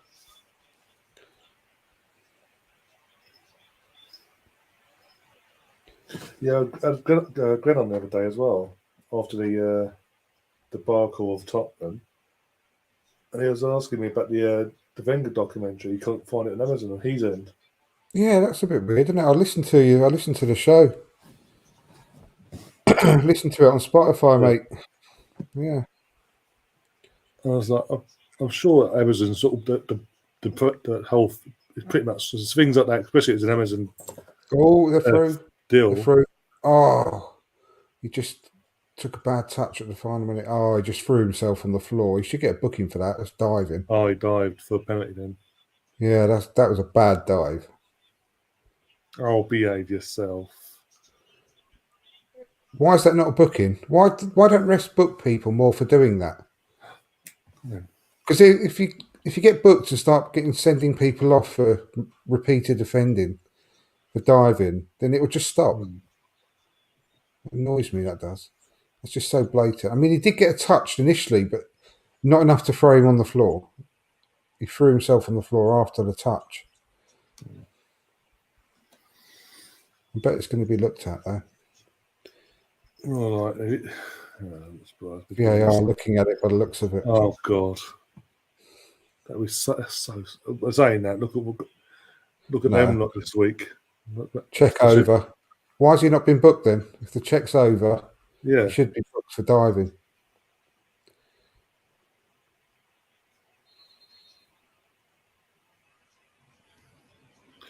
That's definitely saying, the days when we had to hook two video players up to copy tapes. Yeah, that as well. Bloody hell.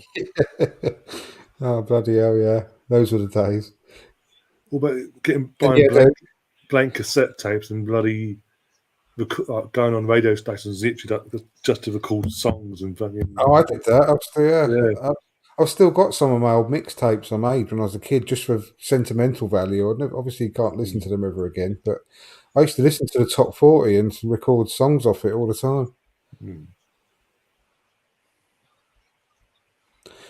There's actually a website that has games from all over and dating back to the early mid-90s. Okay. I'll put the website link up there, mate. Put it up.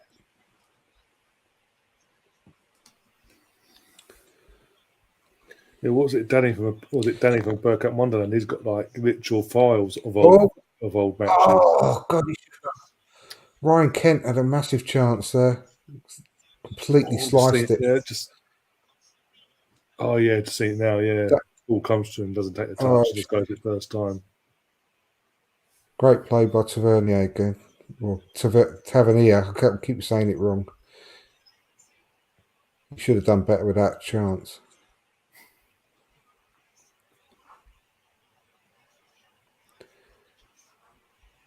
Something tells me the Rangers ain't going to get that many chances in this game, and they need to be a bit more clinical.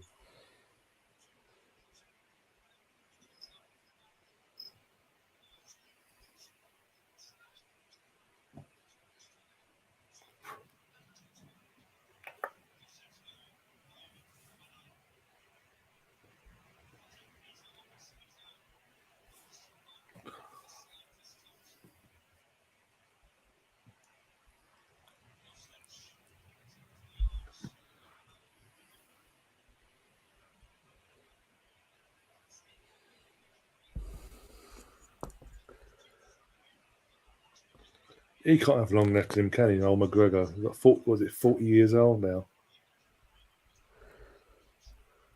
Yeah, I know he must be getting. Must be. I was thinking that earlier in the warm up. I was thinking he Mm. must be very late 30s Mm. by now.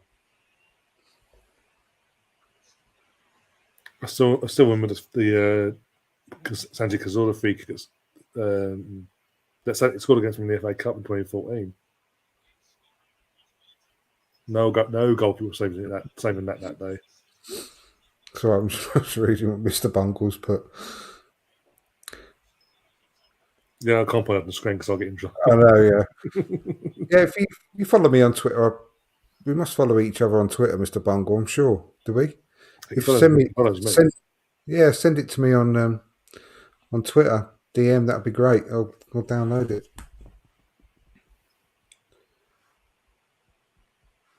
Oh, through. Yes, they've scored. Rangers have scored. Yeah, come on, Rangers. Come on. God, that's a terrible mistake. Now. Oh my God, what was that from the defender? Oh my God. Come on. That's an absolute gift in the end. Well taken, though. That could have quite easily still Yeah. bottled that. Oh, absolutely, yeah. In front of the fans, their own fans as well. And so a sea of blue just erupted behind that goal. The happy world of Aribo scored.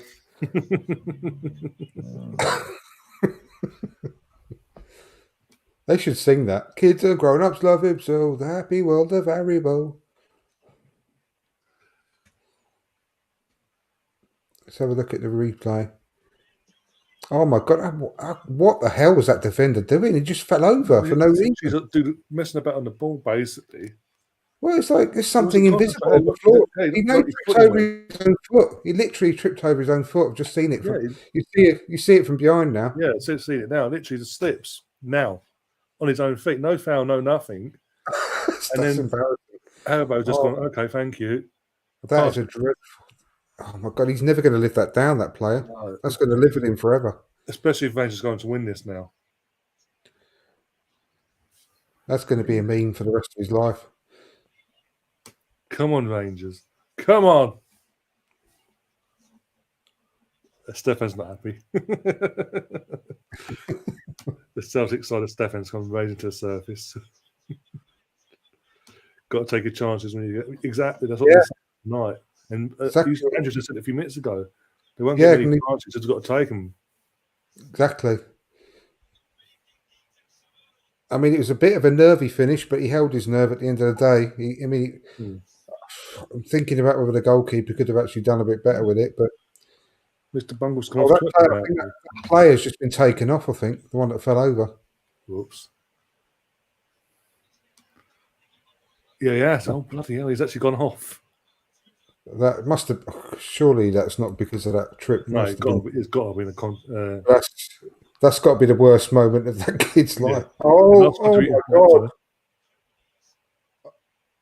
Oh, they should have equalised, but I'm just seeing it now. It might be a handball. Good block. Might be a handball. They're checking handball. Oh. They can't blow it straight away. Oh no, I don't think it was a handball. I think it hit his. Oh no, his arms are behind his side anyway. He's not like he's kicking off. No, he's hit his chest with his crest. He hit his stomach. Yeah. Good defending. The thing is, even if it had hit his arms will be next to him. It's not like he's gone like that, made himself big or anything like that. He's literally kept his arms like that, close to him. It's literally ricocheted onto him if that had been the case. It was good defending in the end. Really good defending. Yeah, Mr. Bungle saying he's not on Twitter. He used to be. I swear you did. Because must have come off for a while because of fucking idiots.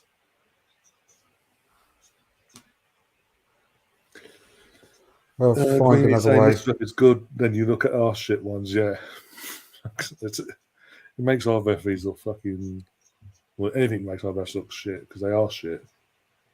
The crap bastards. Well, part of that conversation we had for about an hour. I remember putting the ref world to rights. Yeah, was that the best league in the world, which attracts all the best players and the best managers from all over the world, should attract all the best refs from all over the world as well. If they pay them to come over here.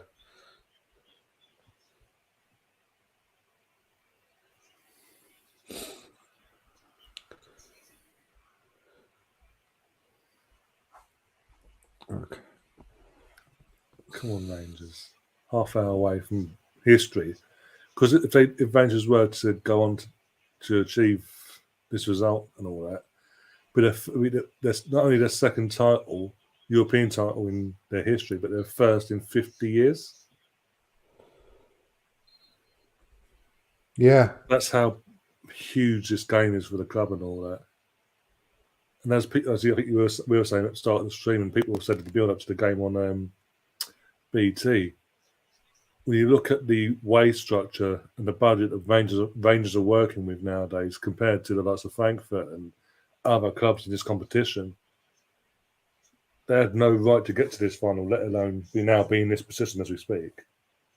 Everybody's been booked. Yeah, got that bouncing. Yeah, definitely. My lad's just texting me saying send me the link so he can come and watch.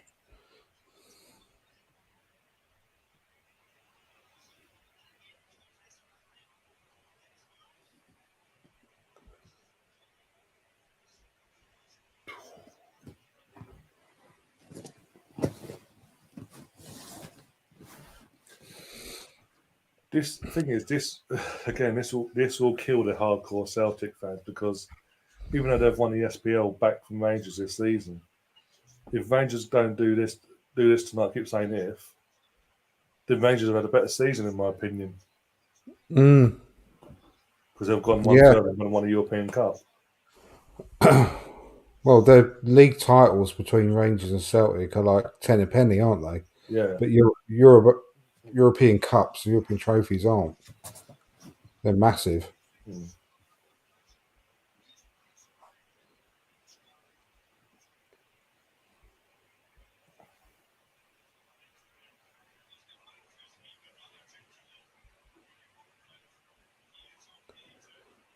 Because they started this half so well as well, Frankfurt. Yeah, they started off like they really upped the ante compared to the first half and creating chances, and they get into faces because they're obviously attacking their fans themselves as well. And then suddenly, they sort of calmed down for a second, and then we saw that what just happened, obviously with the goal there out of nothing as well. Complete out of nothing. Absolutely. I mean, how often does the defender just trip over his own foot? It's quite comical, really. It's like it's just something that doesn't happen, especially in a European final. I was about to say, especially any final, especially as you say, European final, with so much at stake as well for both teams. Champions League qualification. Yeah.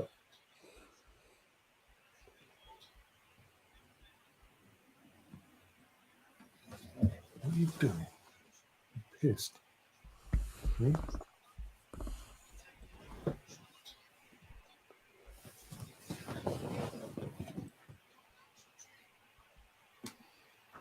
I see the VEF is from one of the top leagues in Europe, Slovenia, says Greeny.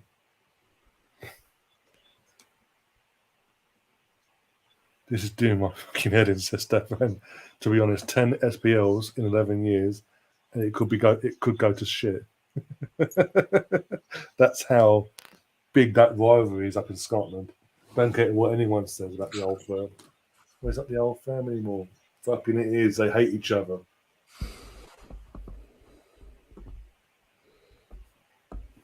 It's the equivalent of fucking, for example, from our perspective, as an Arsenal fan, if we'd gone back in the day, in the late 90s, early 2000s, if we'd been winning all them league titles that we did and all that, all trophies we won, and for 1 year only, Tottenham got into Europe and won a European trophy, be it this competition or Champions League. Yeah, it would render everything. It would have overdone everything we'd achieved. That's how intense the rivalry is and how we see it. Thankfully, they are shit and they still are shit, even though they're above us, but still. Exactly, but that's exactly this ref, like we said, that was from Slovenia. Exactly my point about attracting the best referees from all over the world. You'd never think that a referee that was from Slovenia and the Slovenian, Oh, probably referees in the Slovenian league, I'm sure, would be this good. And we mm, need players, we need them like that. And apparently, like we were saying in that show that we did, like they're on about 50 grand a year, the yeah. refs, or something like that, something ridiculously low. I mean, if you just, it's nothing compared to what the players and managers and that earn. If you say paid a ref 250 grand a year or something like that to attract them to, because a lot of these, I'm sure he might have a full time job, this bloke, Mm, and does it in his part time or something like that. So to give them the incentive to be a professional in the UK full time permanently and pay mm. them a really good wage, like 250 grand a year or something like that, then you could attract the best referees in the world. Oh, oh my God, how did he miss that? And have someone like Kalina be the actual, instead of Mike Come Riley on. being the head of it all, have Kalina be the head of it all. Yeah, yeah. That should have been one all as well. Yeah. Kamada just missed a really easy chance. Lifted it over the goalkeeper and he went over on top of to the roof of the net. Terrible miss. Yeah, I'd say get rid of Mike Riley, bring in Kalina to take over his role, and basically have him recruit the best of the best in the world to be the referees in this country at all levels as well.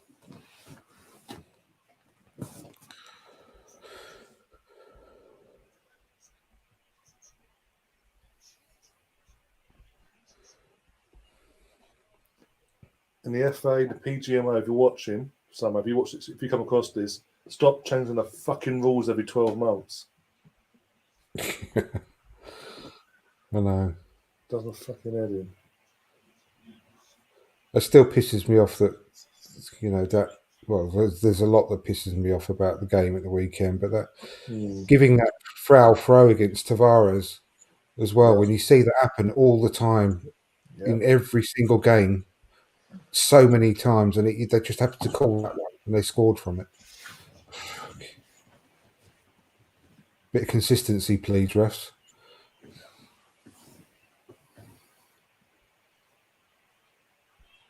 I think what really naffed me off of that first goal that we conceded on Monday, though, was where the hell was Cedric?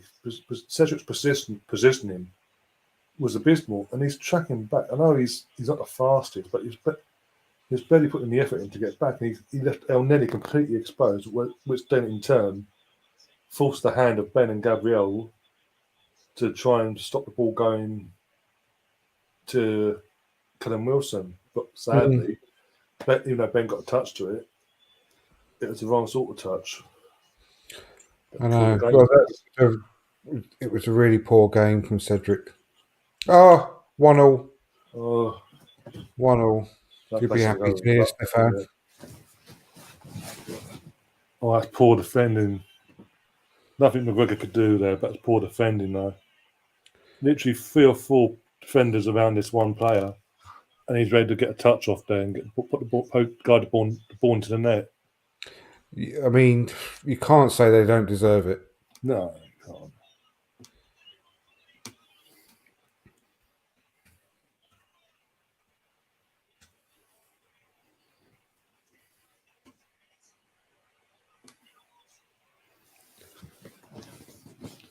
$20 to go, though, plus injury time, game on.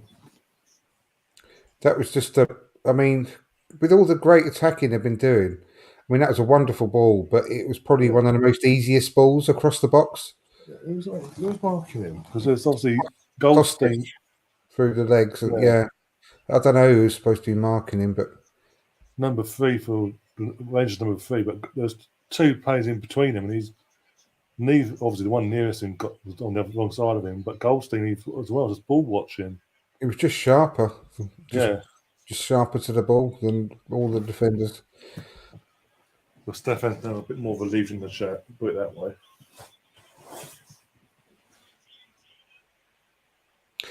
I don't know. They just showed the manager as well. Mm. Going mad on celebrating, there was someone on the bench next to him. Like, he had his arms out like this. That was the guy that made the mistake. Yeah, and he didn't move. Like, the goal, He was like, his team was he was like that, equalised thank in the God. European final, and Yeah. he like couldn't care less. That's a good attitude, isn't it? You're on about the guy that had his arms up like that. No, he was just like relaxing on the Oh, I chair didn't like see this. that. No, I saw. I didn't see that one. I saw the player that made a mistake. He was like this, praying, like, thank you, God. Oh no, he just had his arms up on the back of the chair, relaxing. Uh, He wasn't moving. Everyone else was going mad. He was just sitting there. It's not a good Got a little look. water break. But I think that's a good time for Frankfurt then. Scoring Mm. spot. It's dead on time for water break. Where is that, by the way, the conference final? Oh, it's next Wednesday. Yeah, but the venue. Definitely watch that.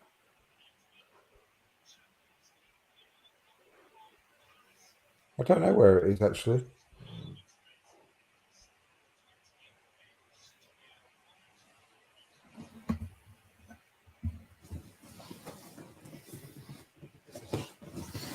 Even Stefan saying the number 6, Goldstein is number 6 for Rangers, should have done better. Yeah, just ball watching.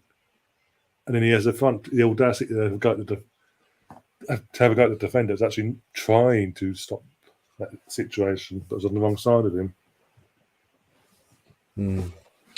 Back up and running.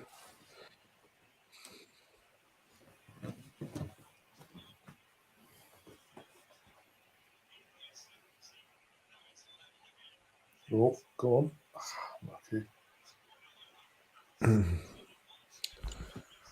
I mean, they've had at least 3, I can remember, golden opportunities this half to score.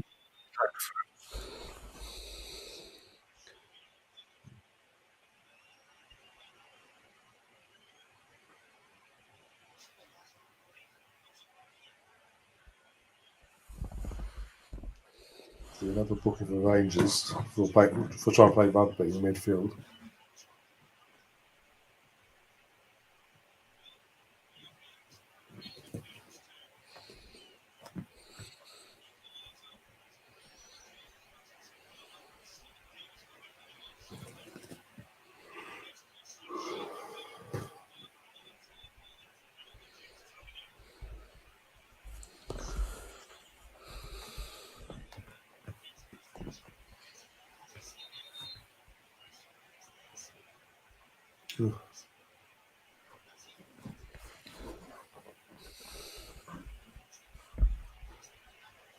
Yeah, just showing the replay from the other side as well for the Frankfurt goal, and it's the first defender that just left it. Yeah. Ball, His the fault, same, ball his watching. fault more than anything. I think he just assumed that what's the other one's name, Bassing or something like that. The other defender that was the other side of the goal scorer.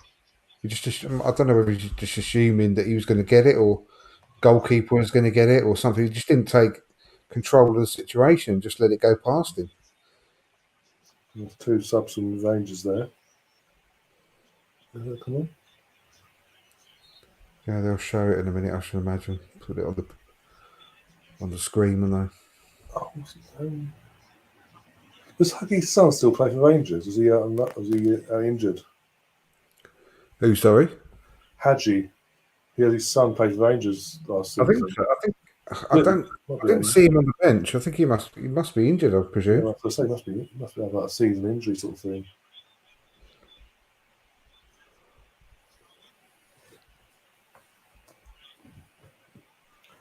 Troy isn't hurt. Big up Troy.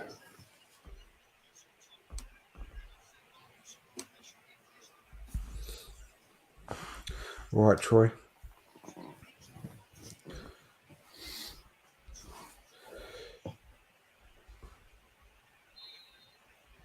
Free kick Rangers. This is going to be a very scrappy 15 minutes now from both sides.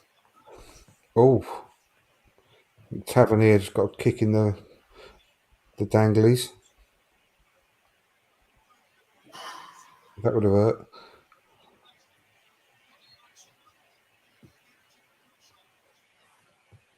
Yeah, exactly. Stefan is a big 15 minutes ahead for both teams. Obviously, as I say, it's starting to get very tense and scrappy from both teams as well.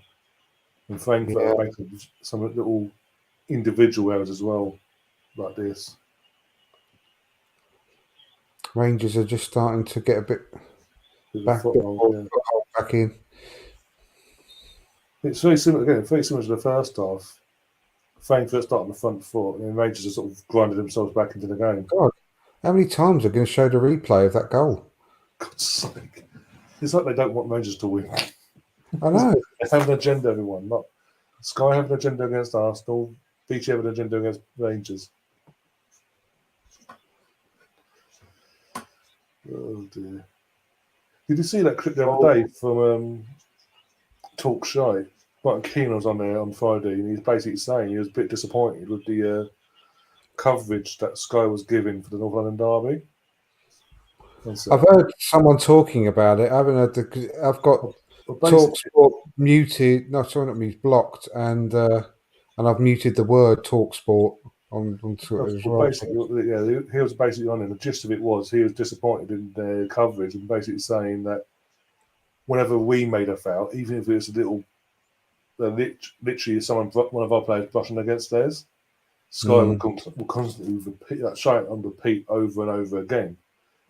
But you'd have, for example, a Harry Kane coming in from out of nowhere, jumping in the air on someone's back, wouldn't even get shown again on repeat. It's like a continuous thing, and he just thought it was very biased. And then Jim White, being ex-Mr.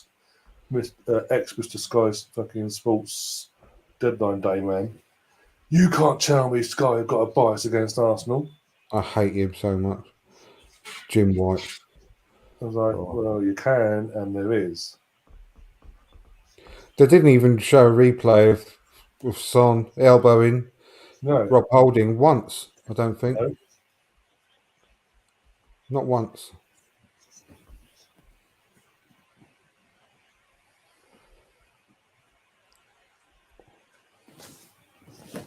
I can't believe that Rangers player that's come on is actually called Fashion Junior. Junior. Yeah. Showed a lot of pace then. Yeah, Stefan's saying if Rangers were to win tonight, he will congratulate him. That's fair enough. That's cool. That shows how much of a bigger person you are. You're not going to let rivalries get the better of yourself and be bitter and twisted. You'd actually be. Well, if it was Tottenham that were winning, I certainly wouldn't congratulate them. No, that's Tottenham, though, isn't it? It's Tottenham. And also, he's a Celtic is sort of a second team to him. I think his main team was Ipswich. So for him, if it had been Norwich, I can understand him going, "Fuck off! I ain't congratulating him. I'm out of here." You can understand that because obviously he's like equivalent of, say, Tottenham. Yeah. What are you making of this Chelsea stuff, by the way? Whilst we're waiting for the last 10 minutes to come by. 1 minute's deal's on, then it's off. They can't. And was it this morning? I got a notification this morning saying a deal's been agreed between the government and Roman for the deal to go through or whatever. And then actually, then a couple of hours later, Sky is saying, actually no, the government still can't get assurances from Roman himself to prove he ain't going to benefit financially from this deal going through. Where he said he can't prove he's sending the money to where he's sending it. He's saying he's sending it to. Oh bloody hell! Well, I just hope that it keeps dragging on because all I can think of is that there's a deadline of the 30th of this month. Yeah, the end of the month. I'm literally counting down the days. If it doesn't go through by then they should, if the government stick to all their rules and principles and laws, actual laws, then they should go out of business. Well, they won't have a license. They have to have the new license in place for next season. If they don't have that, they're fucked. Yeah, means they can't compete they can't compete next season, even if they get a license afterwards. They can't compete. Exactly. So imagine after all this they have to go through the leagues again. Oh, it'd just be amazing. I'd absolutely love it. Did all for the last 10 years. It'd be amazing. Won't happen, obviously, but yeah. No, but Sky's saying, oh, basically, he can't prove where his money's gone and all that. And if it ain't done by the 31st, reaffirming it to Chelsea fans, that don't happen. Not only administration, guys, but you won't be able to compete in club competitions, which also includes, obviously, European competitions as well, which could mean a slot opening, possibly, for us, if we finish fifth. That'd be... I'd actually piss myself laughing. I'd be like, we got in there by default, but fuck it. I know. Oh dear. I was just wondering, but I say it's bizarre, but at the same time, I'm enjoying it as well. As an Arsenal fan, I'm just sitting there going, after 19 years of your bullshit, you're now getting what you deserve, basically. Yeah. Couldn't happen to a nicer bunch of people. I'm loving every minute of it. Rangers went out of business. I thought, though, Steph, they'd gone from Glasgow Rangers Football Club to just Rangers Football Club. Yeah, because of into administration, they had to restart again. Not Rangers International Football Club. I never knew that. I thought it was just literally Rangers rather than Glasgow Rangers.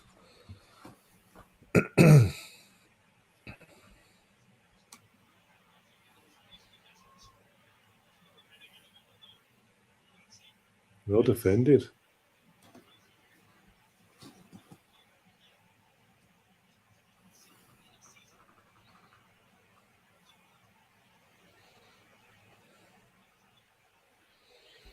Is it me? This second half gone a lot quicker than the first half. It has, yeah. It looks like it could go to extra time and possibly pens as well.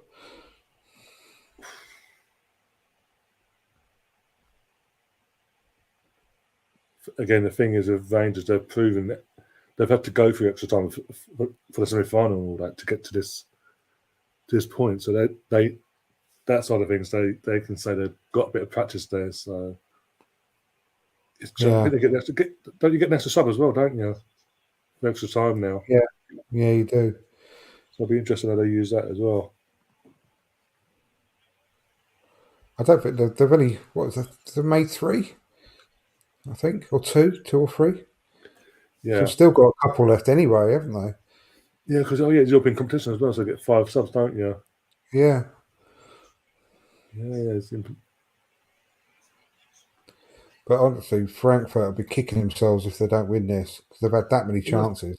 That was the one thing I didn't get with the Premier League at the top, obviously, since that return of the Premier League and all that, in the aftermath of it all, because when the Premier League came back during that COVID after that first lockdown, they introduced the 5 subs. Like the lower league clubs begged for 5 subs so they could help get. And it was like, because the amount of games in a short amount of time. And the Premier League clubs went back, certain clubs went back and said, can we continue that for next season? Because it actually, we all benefited from it. And the smaller clubs, ironically, went, no, we don't want that now. It's a full season. It's spread out. We don't want that because it'll benefit you. It's like basically for 2 seasons now, it's basically been smaller clubs calling the shots. I'm like, what? If something's been suggested which can benefit everyone throughout the course of the season and help prevent more injuries, surely that should be brought in regardless. But now we're getting the next season. Exactly. It'll be in stages now. I never got it. I mean, their argument about they've got better quality squad, with squad depth and all this sort of stuff because of the money they've got is, well, yeah, because they've worked, they've got to that level over the years to warrant that, that success and that extra money and so on. But it's not just about that. It's about, like you said, the player welfare more than anything. Being able to give players more of a rest with the amount of games they have to play nowadays and the pressure they're under and so on. And it also gives you the opportunity of blooding youngsters as well, giving them minutes. So I don't buy that. excuse of just saying, well, it's only going to benefit Liverpool and Man City and Chelsea and the bigger clubs because of the strength of squads they've got. I don't buy that argument. I don't, because I don't myself either, because literally it's just ironic. As I say, it was the Aston Villas and all under Dean Smith and the teams battling for survival in the lower part of the league that asked for it in the first place when the Premier League came back from the 2-3 months break we had. But when it was asked for a full season, they all fucking shit their pants and start making excuses. Them excuses they say don't wash because you're the ones that asked for it in the first place. Mm. And it clearly didn't benefit us, like the big teams back then either. In that short period, it benefited everyone because, as you say, after 2-3 months of playing no full-time proper football, the fitness levels have been through the floor. And as you say, you're risking more injuries. And literally having a month off, not even a month off from that season ending, and having go back to a full proper season, and you're saying, no, we want to go back to 3 subs. It was us asking for trouble in terms of injury-wise and all that, fatigue. Can you imagine the extra stress we're going to have next season? I'm not just talking about Arsenal, I'm talking about across the board with a World Cup in the middle of the season as well. Yeah. I'm just thankful in one sense that Norway haven't qualified because Odegaard can have a month off. Specifically Arsenal as well, because we're going to be going into the Europa League as well. Yeah. So we've got all the extra Europa League games, and then we've got the World Cup to contend with as well. So it's going to be a massive test. And depending on how many of our players get to the last start the semi-final / final of the World Cup, will depend on who we have back for Boxing Day. Mm. You can tell it's the Premier League when they're still trying to jam in the Christmas fixture pile up after the World Cup year. I mean, as a selfish fan, I'm going to love it next season. It's going to be brilliant. It's going to be non-stop. But the players are distracted. That's what I mean. That'll be when you love watching football. When you love watching football as much as I do, it's going to be like pure heaven, like the whole season and the World Cup in the middle of it.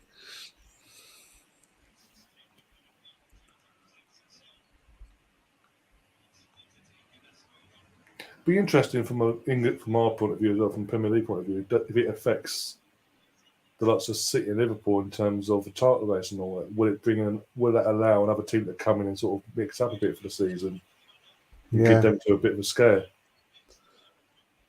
They're going to lose all that. Oh God, that was a cross, but it just fizzed wide out.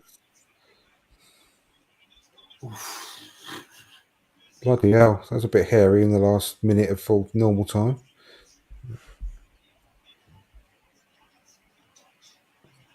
I wasn't quite as close as I thought it was, but if that Kamada has been actually following that in, he would have had an open goal pretty much. Mm.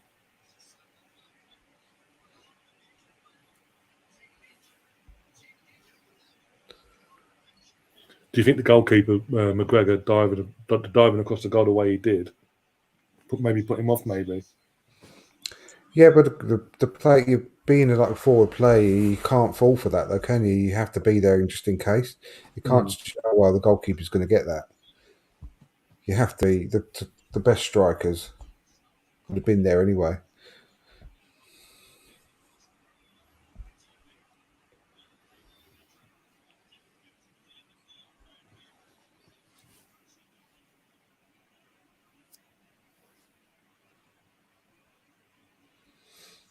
He's a very good player, though. I do like him. That Kamada. Offside, surely. Yeah.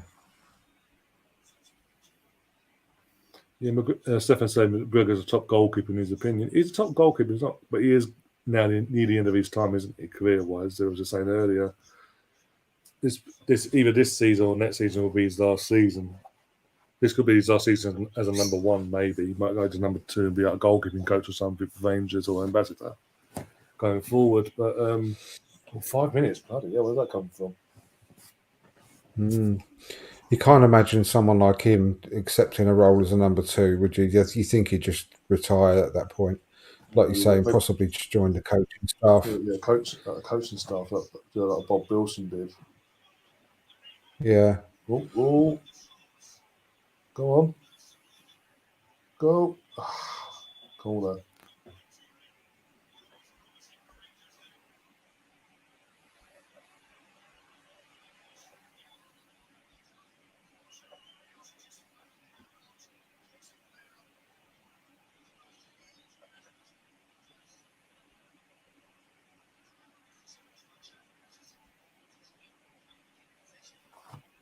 Oh.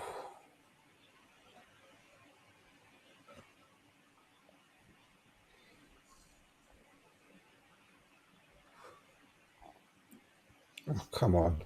Yeah, I was on the Rangers website the other day in the club store, and they're still selling merchandise like t-shirts basically for when we paid them back in pre-season last summer. Really? Yeah. Obviously over-ordered.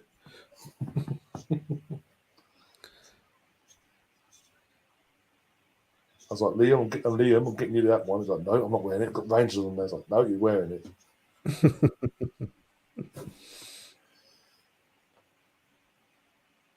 I even offered to get him a Rangers shirt with Ramsey on the back. He's like, no, even if it has Ramsey, I'm not wearing it.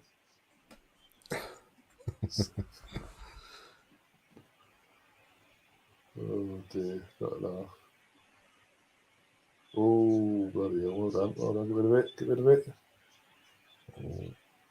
To say it's getting very scrappy now.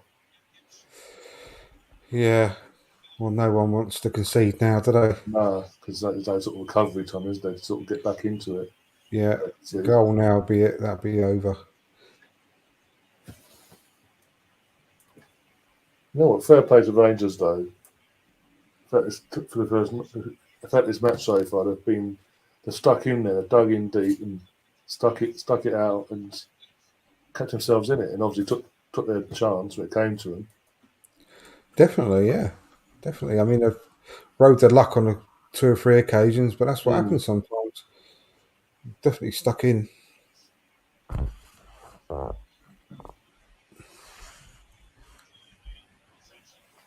And sometimes in any final, you need to sort of. There's always that one team that does ride that luck to win it and go on to win it. I mean, we did back in 2005 for the FA Cup. We rode our luck massively in that final, the FA Cup against United.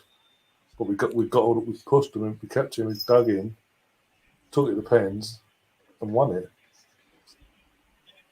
Not always the best team on the day will go on to win it. That's right, yeah.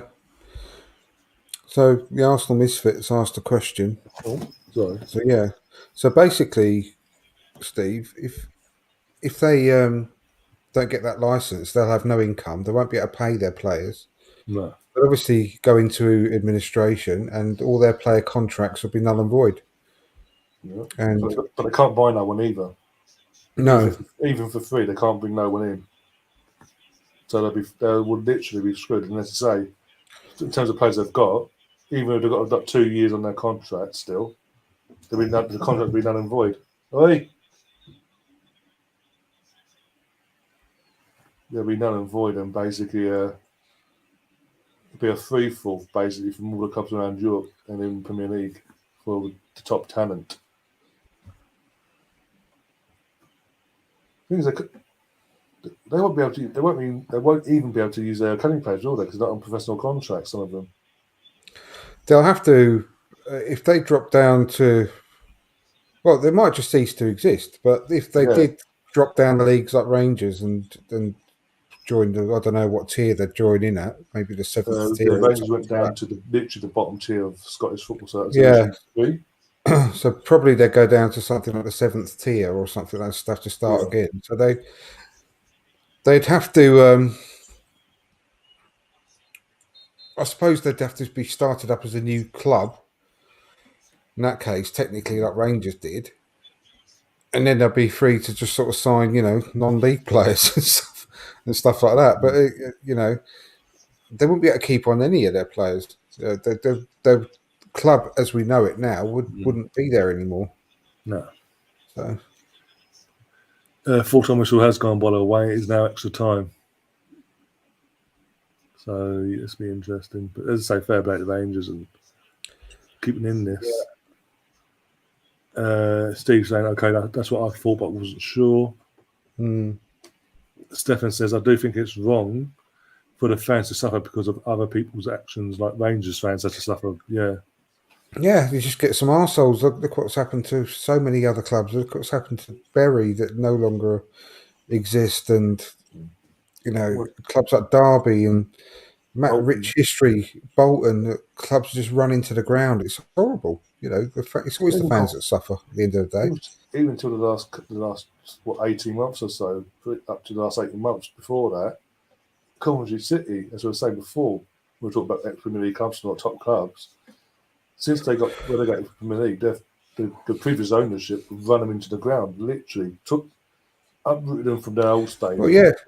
Took them to the Rico Arena, and then sold the stadium off to someone to basically, because they just run the place into the ground and they needed money. And they thought, oh well, we'll sell the stadium to whoever basically. And they don't even own their own. They have to rent their own stadium now from a rugby team. I know. I mean, I'm literally 15-minute drive from the Rico Arena, and it's a lovely stadium, but yeah, they don't own. It's just a tenant, and they were out of there for 2 or 3 seasons until recently. They were back at they're sharing with Birmingham City. Yeah, I think that was it. This season just finished. Back at the stadium, but Vico, I mean, there's agreed a deal to go back there. The year before, first season back in the Championship, there at the St Andrews for the last 2 previous seasons. That Championship, and the season they got promoted from League One. I think was it Northampton at one season they had to go. They were Northampton. Yeah, so bad. And then you had the problems at Blackpool, and so many clubs have got to terribly been run. Even Derby County now as well. They're going the whole that guy has literally just ruined that club. He milked it for what it was. Got him that promotion when he got 2007 when he got promoted. And that year they put the points total and all that, and just literally all the money they got from being got from being the Premier League top club that season, he just milked it and basically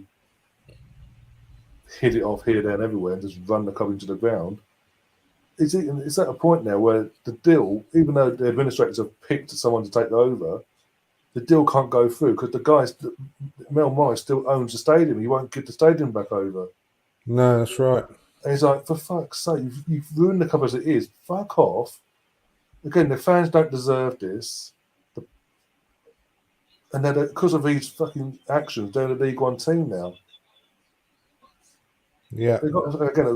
For my gripes with Rooney as a player, as a fan, obviously, back in 2000 and whatever, you've got to say fair play to him for sticking by Derby and all the shit that was going off there this season. He stuck by him. He had a route out back in January to go to Everton, and he decided, no, I want to stick by and help Derby County out of this mess. Yeah. And they played some good. From what I've seen of Derby this season, they played some good football as well. And if it wasn't for that point deduction, they would have been in around the playoffs this season. Yeah, I know, it's mad. Absolutely mad. And it's like you said, it's not the fans that suffer at the end of the day. It's all because of pricks like that Mel Morris that fans like the Derby fans are suffering. Pompey was a few years ago, when they were in the Premier League, they were constantly having to change their ownership because the testing system at Premier League was so fraud. Anyone was just coming in and taking over, and it turned out they didn't have the funds, and it just got messy. And that's another reason why they went down the route of where they've gone down now. The Charlton Athletic fans, that's a big club. That was a club that was in the Premier League for good 10 or so years, growing up and all that. After they got promoted under Alan Kirby Street, And the owners, again, there just run the club into the fucking ground, basically. Just didn't care, basically. Didn't want to get back in the Premier League by the looks of it. To a point now where they've gone from being a Premier League club to a Championship club, trying to get back into the Premier League, to a Championship club in League One and going back and forth every now and then. Yeah. And the fans don't deserve this. They deserve, again, of all clubs, they all deserve the best they can get. And Oldham the other week, the Oldham fans protesting against the owners because now they've become the first ever ex-Premier League side to fall out of the Football League. They've relegated. They've gone out of the Football League for the first time in their history. Yeah. Yeah. 100 more than 100 years. So it's very sad. Well, extra time kicked off a minute in. Yeah. Yeah, same here. Stephen's saying Coventry moving around was insane. They should have stayed at Highfield Road. Yeah, but the owners sold them the dream, didn't they? Built a stadium from scratch and went, oh, look at this new shiny object. And just literally fucked the fans over again. Well, like I say, it's a lovely stadium. I hope they get their ownership back of it at some point in the future. Yeah.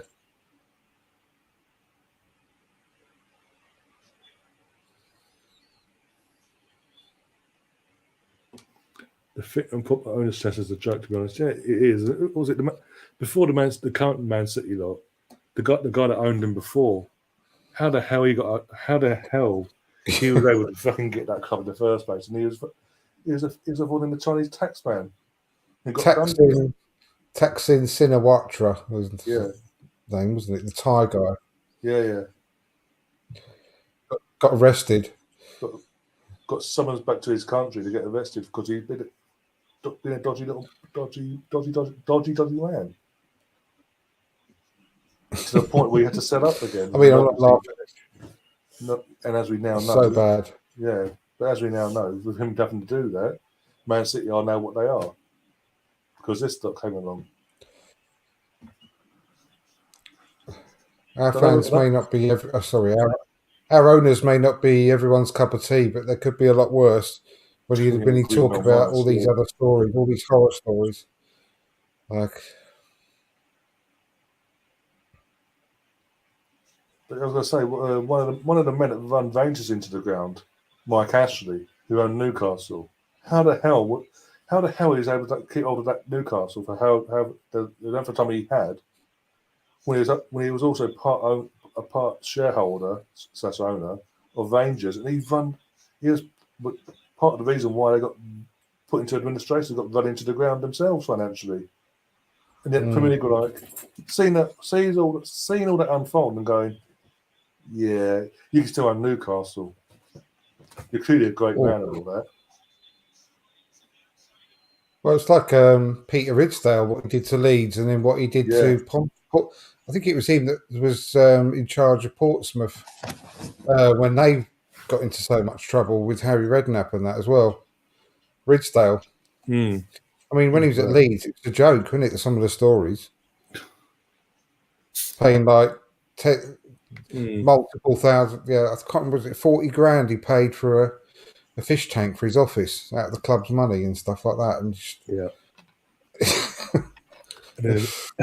and people at the time, people were wondering why Leeds fell off a cliff the way they did. I know.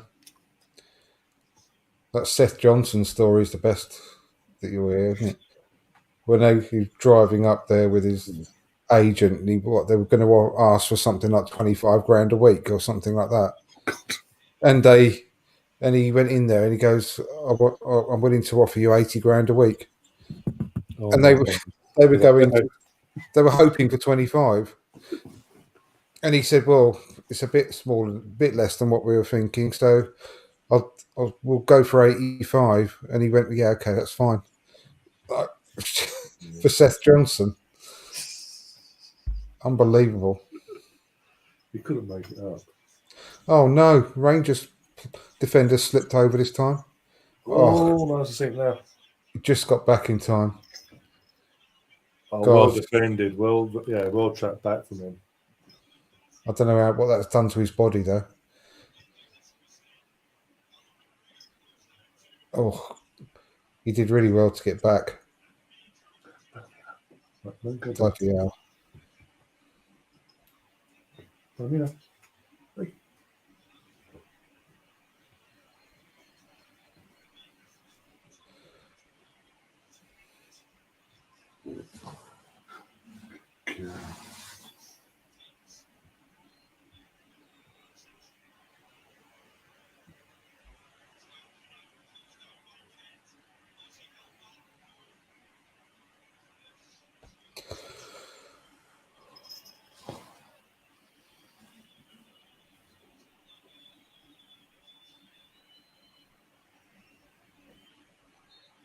going to say that's a fair.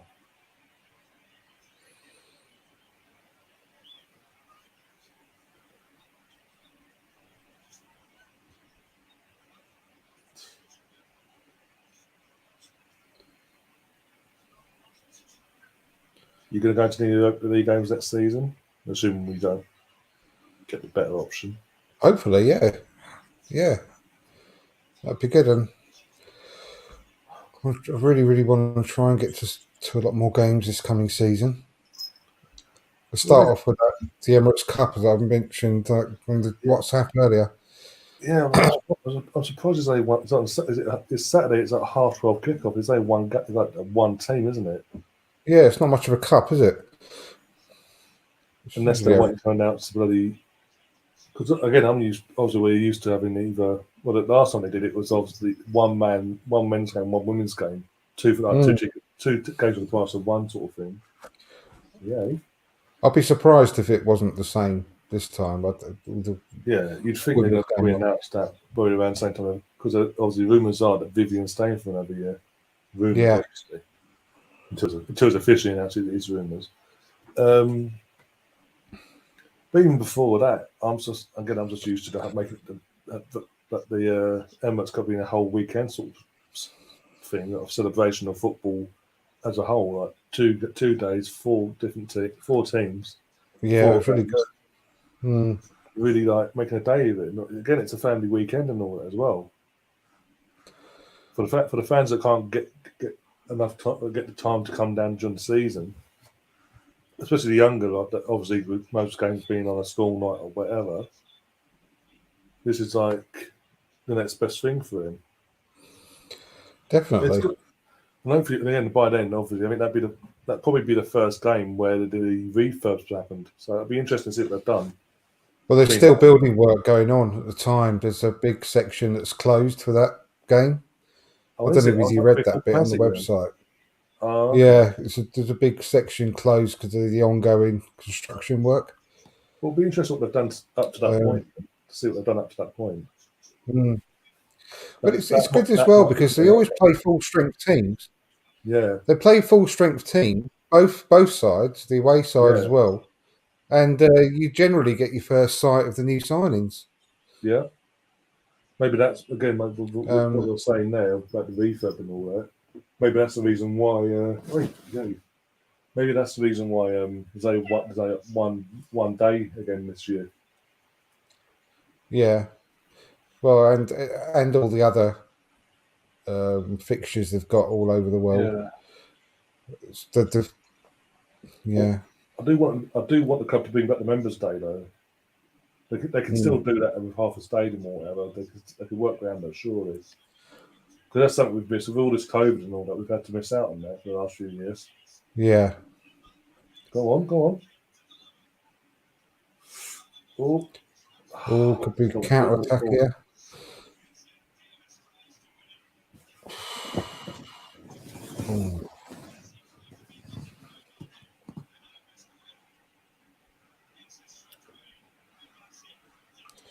People dropping the cramp.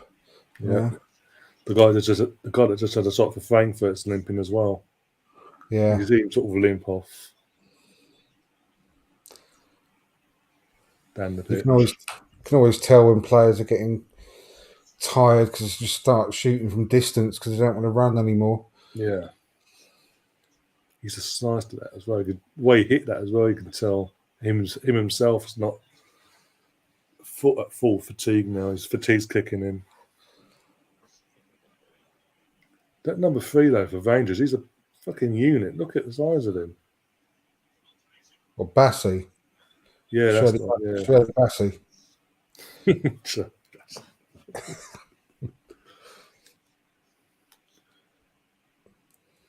I was saying the other day as well.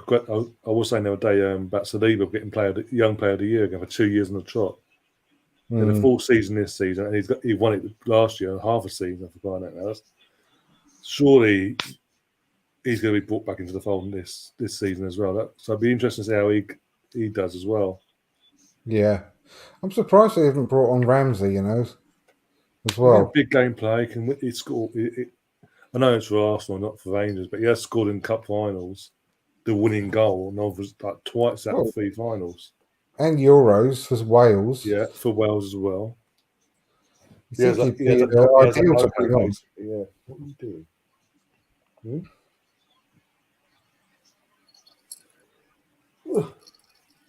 Stop freaking wadding my chest.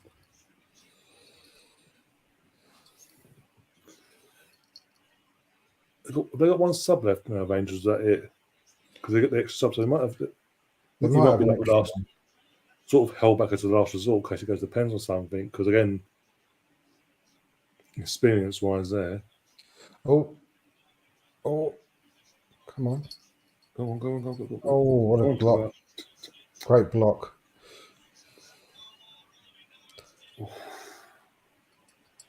Did Davis used to play for Burnley or something?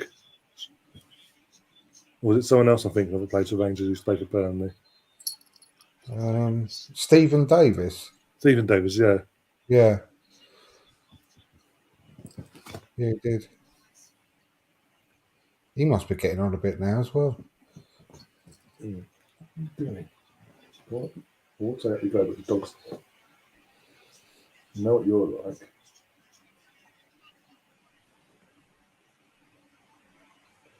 How about you go that way where it's safe?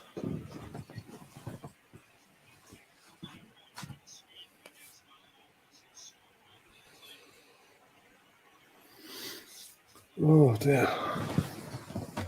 Whoop.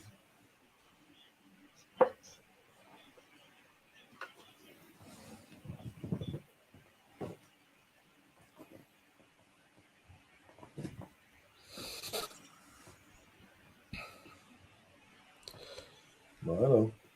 This is going to go to pens, isn't it? There's that feel, doesn't it? Unless someone Definitely, gets yeah. something scrappy, then it does have that feel about it. Yeah. Unless either scrappy or spectacular from distance. Like a pot shot from nothing sort of thing, but Yeah, or a big deflection yeah. or something like that. It's going to take something out of the ordinary.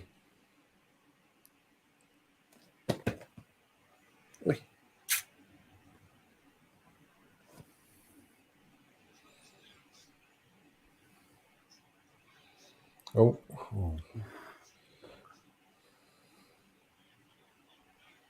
Oh, yeah.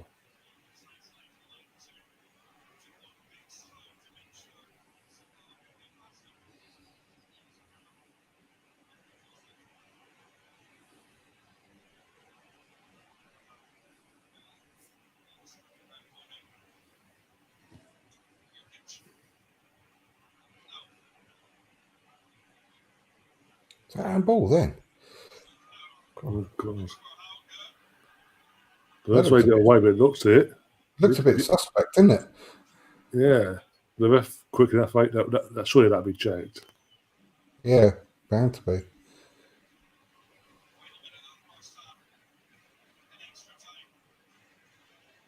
No word of it being checked, but it did look like it did. Maybe it's like the same moves, but I can't think. I need to see the replay of that. Yeah, me. Stood out like a sore thumb. It looked a bit obvious at the time, but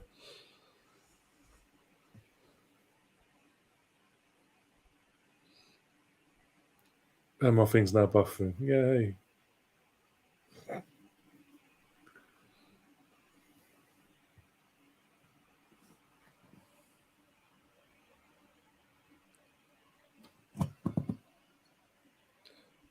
oh yeah, it did it his arm, but no, yeah, that wasn't handball.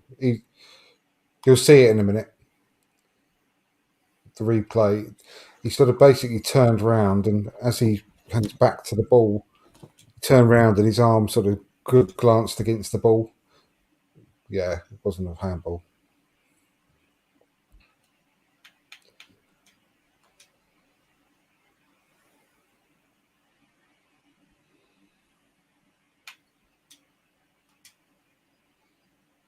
God. But yeah, the ref's not giving anything now. Oh, God. It's like two massive, robust challenges within a few seconds of each other, and you're just waving play on. Right, go back up and running. Don't know what happened there. My end. On 45 seconds, 46 of injury time.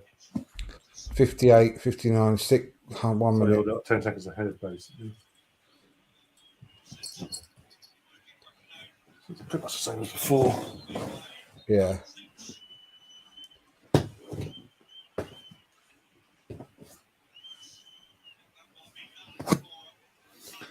There we go, half time of extra time. 15 more minutes and then possibly penalties. The way it's going. As me and Andrew just said, it does have that feel of literally just being settled on pens now.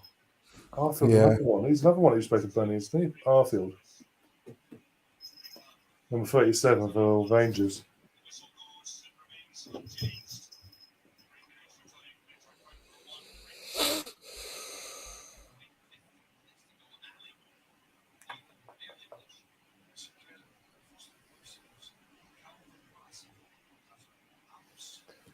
If Rangers win this, by the way, Ali McCoy is going to be inconsolable, by the way, on BT. I know. You'll never see someone so animated in your life. Look at the stadium. Look at that. That's amazing. So nice. The way it's lit up. Yeah. Should do something like that with the Emirates, the outside of it. Yeah. That look awesome. Things around.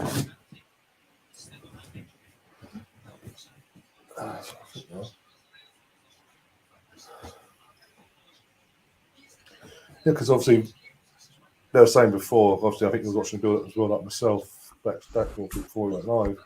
They touched on obviously Walter Smith and Jim Ball, the kit man, and all that. They've lost them. They've both lost them this season as well, haven't they? Oh, So yeah, that's true. The emotional side of things there as well. So, and as I say, that in terms of Adam McCoist, obviously been a good friends with Walter Smith and all that. He was saying after the semi-final when he's like, Walter he was watching over us there. Again, is that emotion? That's what I'm saying. The emotional side will get the better of him. I think Rangers pulled this off. Yeah. Because obviously, what happened in 2008 under Walter Smith, with them losing to Zenit St. Petersburg at City in the final.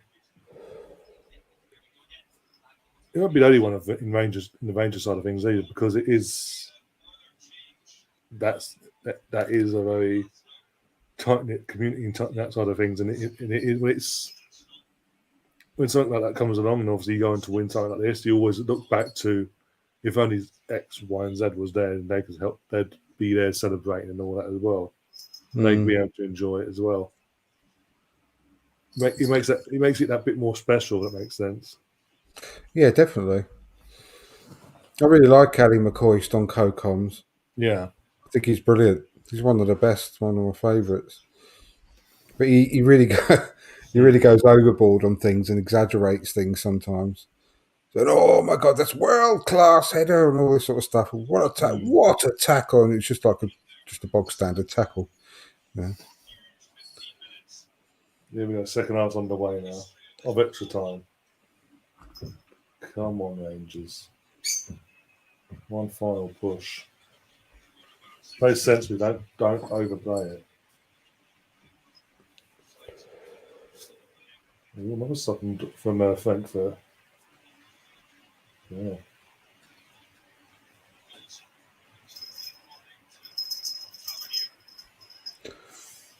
Oh, bloody hell. Decent shot. Straight out the goalkeeper, though. They're still attacking. Ooh. Fair play to them.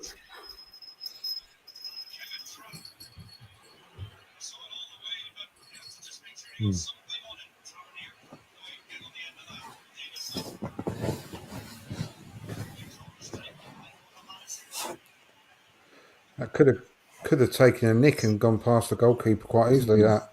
I think the way the goalkeeper sort of handled it as well, like, he felt like it was travelling, like the wrong, like the right, Yeah, moving. it right properly. Yeah, exactly. Oi. Now it's Frankfurt attacking. Oh my God. God, that was just whistled past the post.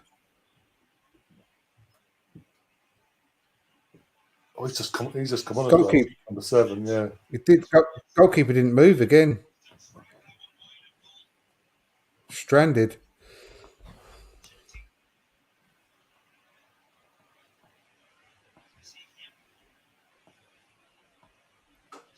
Yeah, it weren't quite as close as it looked in real time. But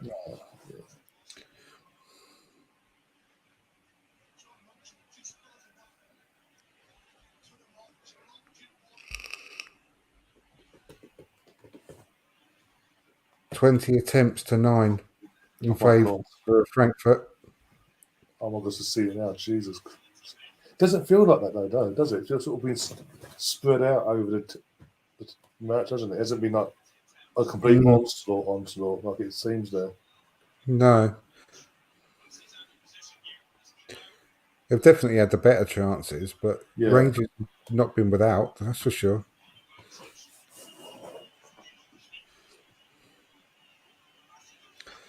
He looks like he's got an injury.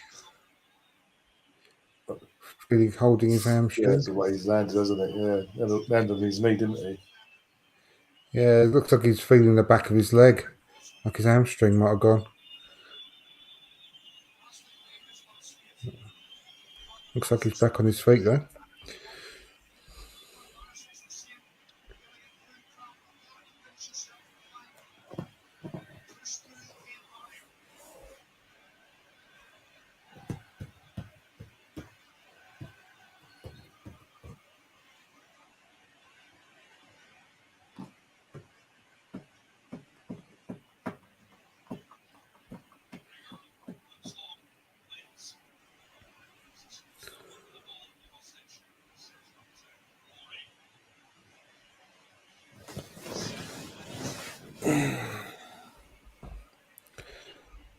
Yeah, this is going to peter out.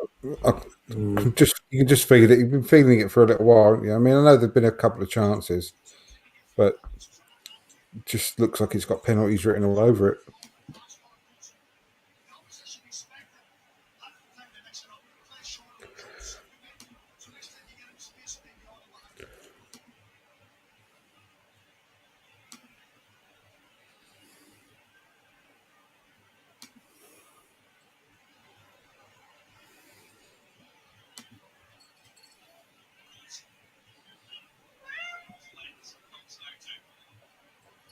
Really?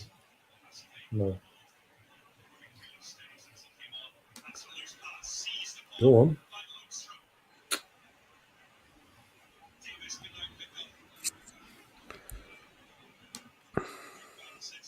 Went over.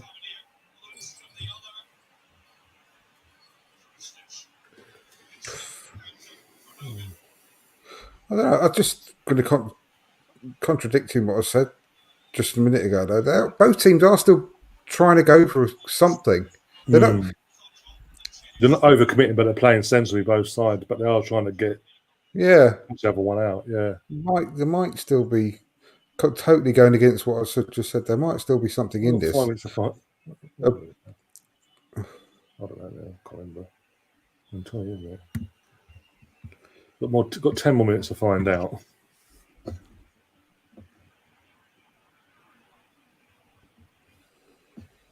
There's maybe a minute or two of injury time on top.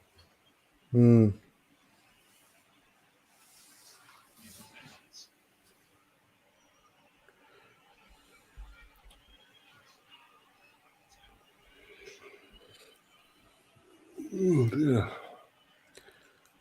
God, it's 11:30 local time now, isn't it? In Spain. Yeah, bloody hell. Yeah, it will be. Yeah. You're getting some of the players just laying down on the pitch soon to go to sleep. Can someone get my blankie? we'll finish this up in the morning. running over to the side of the pitch to get a cup of cocoa.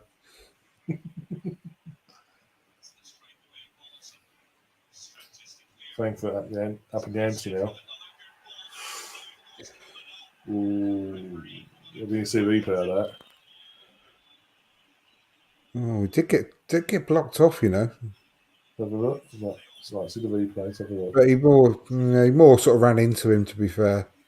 No, yeah, he ran into the back of him. No, that's not. Yeah. That's what I'm saying. I didn't see it properly first, so I wanted to see the replay before I could say either way.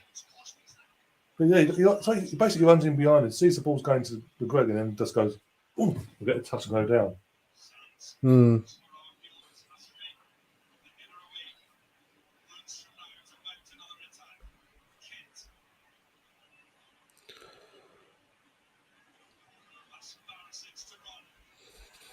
Okay.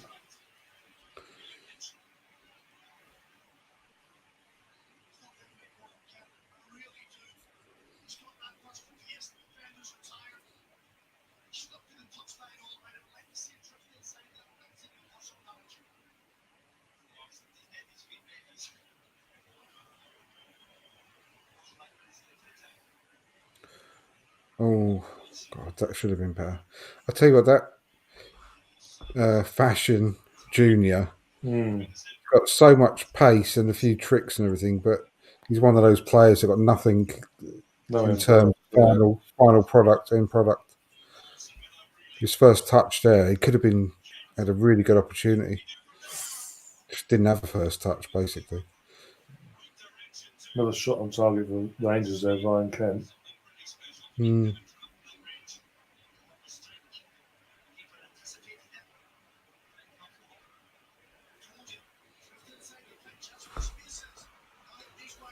Oh dear.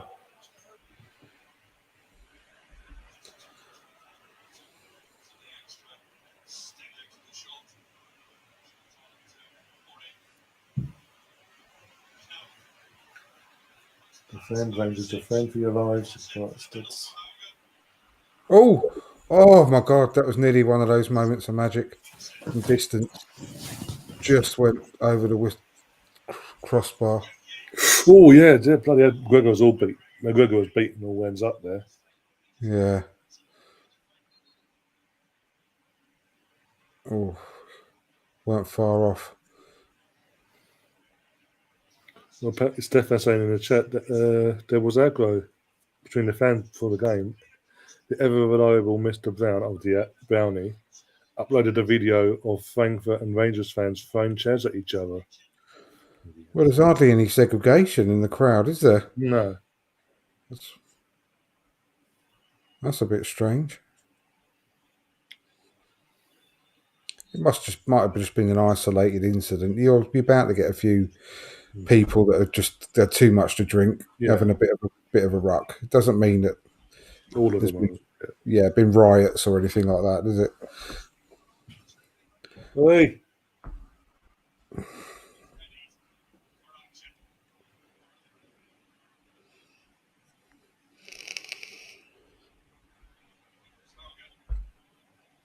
Going to the last 6 minutes. Oh, I'm saying it now, I'll say it. We're into the last 5 minutes now.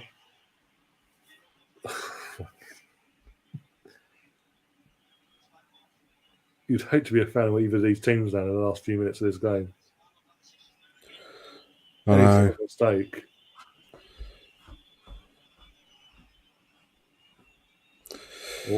Bringing on another substitute, and it's not Rambo, so he ain't going to get on, is he? In his last possible appearance for the club. Been on Roof here, former Leeds player.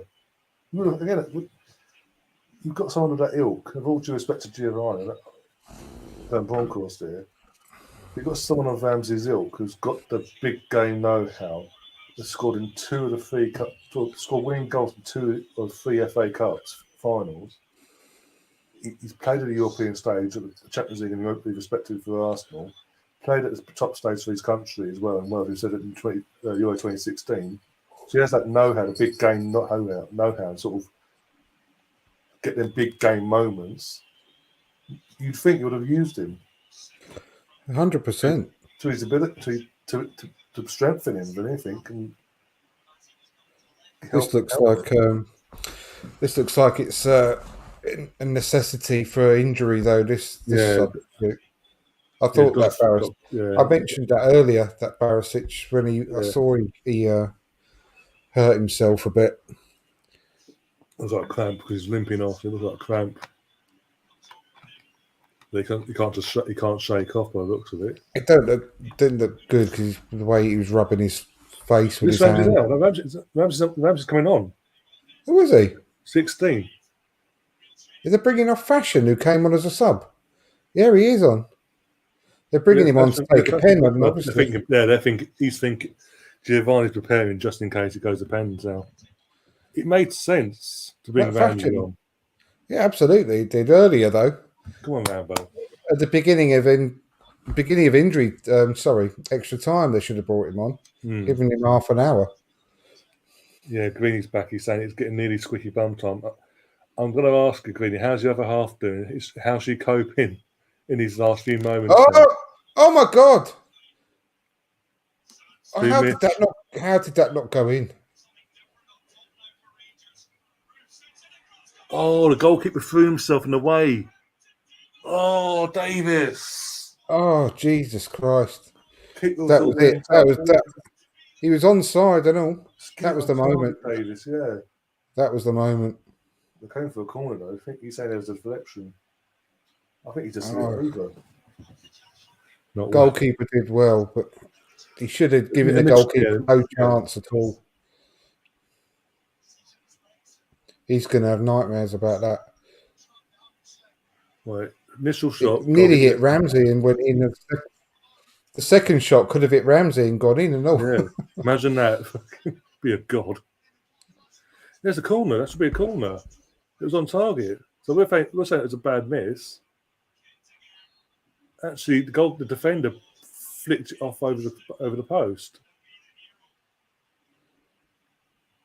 Bloody hell. I can't believe they didn't score that, though. If it weren't for the defender, look at the replay, that should be 2-1 Rangers, game over, touchwood, but obviously it's still 1-1.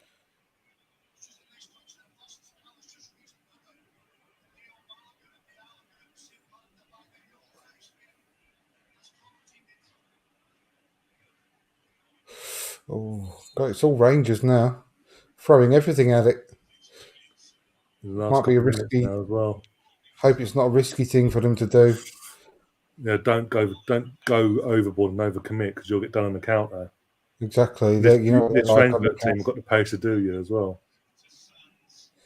Ramsey has just won them a free kick on the edge of the box. Good. Using his experience there. Yeah. Everything we were saying before, and in terms of his big game experience, his experience in general, he's just gone and prove us right there, getting that free kick. Fucking Rangers trying to run that goal must be fucking bricking it. If you're Rangers, though, as players, if this goes to pens, do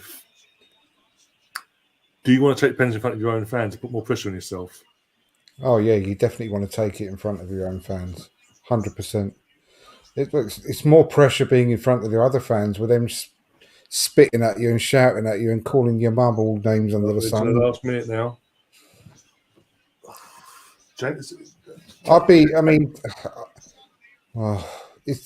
It's a risk in this situation to actually go for a shot as opposed to just keeping possession and being professional. But they've got to, I suppose, you've got to try and make yourself a hero. Oh, not far off. Good save. It's a good effort.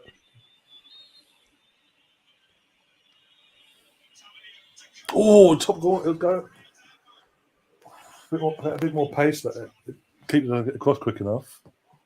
The first That's person there to try and mop up was Aaron Ramsey, trying to yeah. look for a spill from the goalkeeper. He should. That's it. Yeah, Pens. penalties. Here we go, everyone. Prepare yourselves for the madness. Their manager looks a bit like Steven Gerrard's brother. If you look at him in a sec, he's got a Steven Gerrard look about him. Yeah. This is no way to. Oh, come on, Rangers! Now you've done the hard work, in respect of staying in the game and I giving a good fancy contest to Rangers. yourselves. I fancy Rangers to win this pen shootout.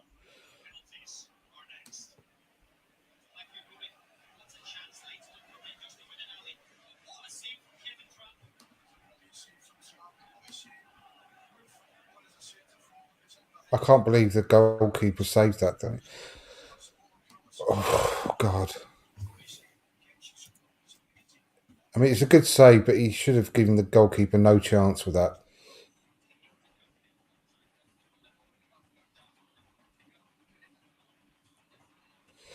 Ali McCoy's nearly having a heart attack.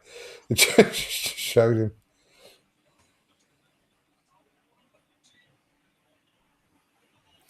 So there we go. That's our scoreboard ready for the penalty shootout. Do smash that like button and do share now. We've got, before the penalty shootout happens, do get that link to the stream and do share it about on all the platforms. Get everyone in as you can possibly think of. Let's have a bit of fun in the last few minutes now, and hopefully we'll get behind Rangers basically and win it over the line basically. And McGregor becomes a hero in his possible last game for the Rangers as well. That'll be for him the perfect send off, really, for someone that's been a good servant to the club over 2 spells in his career. It's just he's gone for a sit down, Alan McGregor. I bet he's looking at. He's trying to remember which way to go. He's got it written down on the floor there somewhere. He's looking at the list of penalty takers and which side they generally go. What was it? The Forest goalkeeper yesterday after when he went to Pens. I think his coach or whatever basically sellotaped a list. He wrote down a list of the penalty tape for all the players, basically what way they usually go and all that, and literally just sort of sellotaped it onto the goalkeeper's bottle. So Yeah, he's like, okay, see that's what. Okay, I've seen that a few times. what was it? Jens Lehmann years ago in 2006 World Cup pretended he had a bit of paper in his hand. He pretended that he had stuff written down on it, like telling him who goes where. Turned out it had nothing on it. He was playing mind games.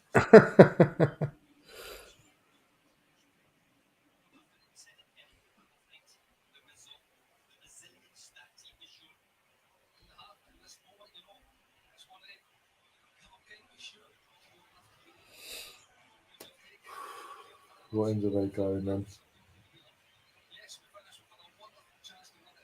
You see all the Frankfurt fans swaying backwards and forwards in different times to put that must be really hard in the background. That's a good idea. We should do that next season at the Emirates. Yeah, every time I speak, make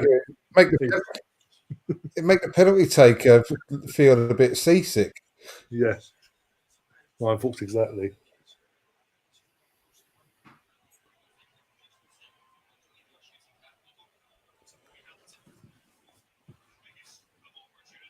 Yeah, they're flipping to who takes first and what end and all that. Yeah.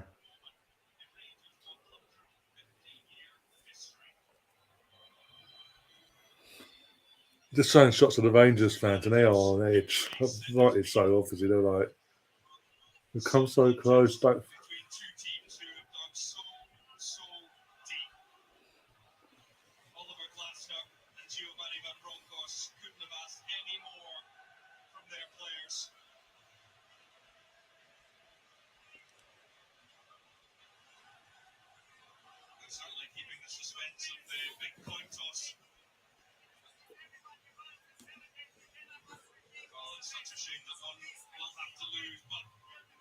Ramsey winning this before, I'd feel 6 as Colonel.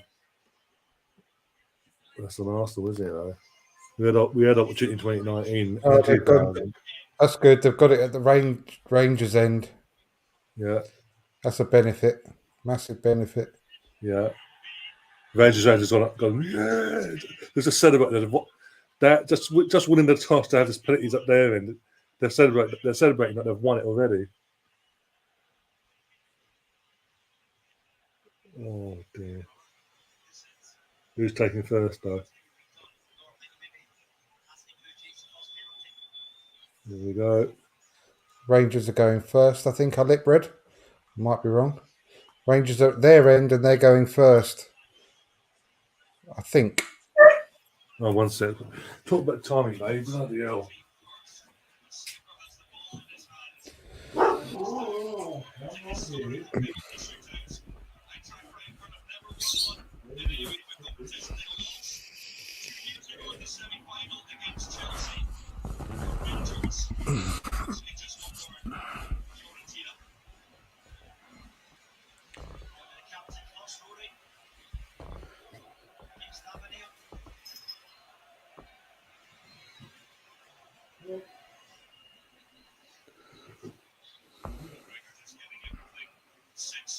Yeah, my lip reading is good.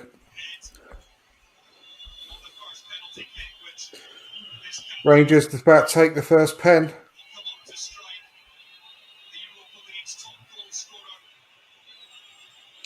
And it's their main penalty taker going first, which is what I always like.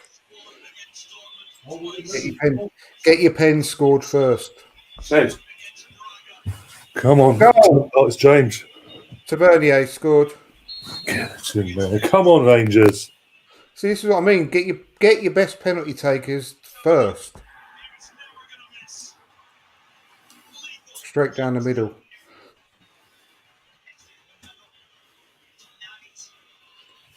Who's up for Frankfurt? Straight down the middle. Stroked it. Made that he's gonna blast it. Just stroked it down the middle. I best not say anything, had I? Because you can't. No, it's only a few seconds in it, isn't it? So.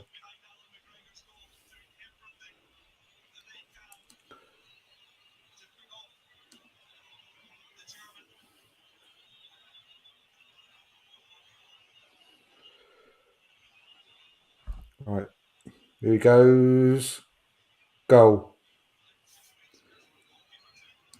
He puts his fingers up to his lips to shush up all the Rangers fans. I don't want another bloody Liverpool League Cup final penalty shootout, for fuck's sake. 2 hours later.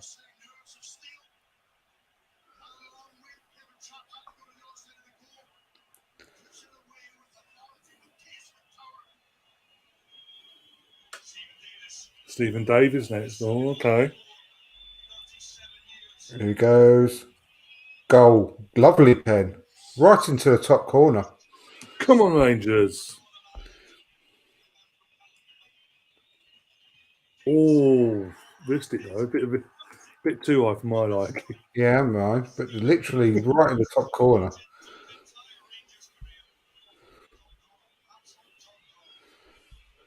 Right, Frankfurt number 7. He's fresh today because he's not going to be on, has he?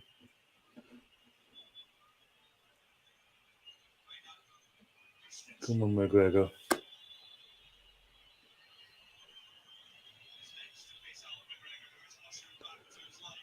Goal. Nice pen. Straight in the bottom left-hand corner.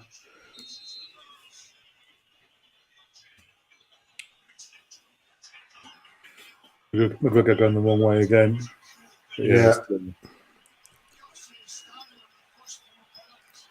Stuart Artfield's going up now, the former Burnley guy.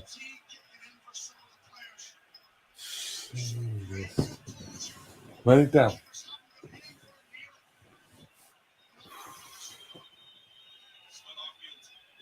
At this time. Don't miss this. Don't miss. Come on.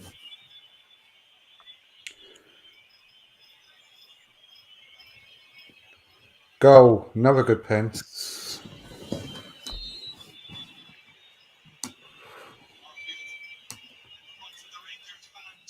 Oh, good. That's really good pen power and everything behind that. Yeah. If you get him into the side netting, then the goalkeeper's got no chance whatsoever. You can be 8 foot tall and you still ain't going to save it. Well, it's Kadaga now, the Japanese The guy that ended in commander. Emery's career. Oh, Arsenal career, He's not got much of a run up. Oh, another good pen. That went into the side netting and all. Rolled around the back.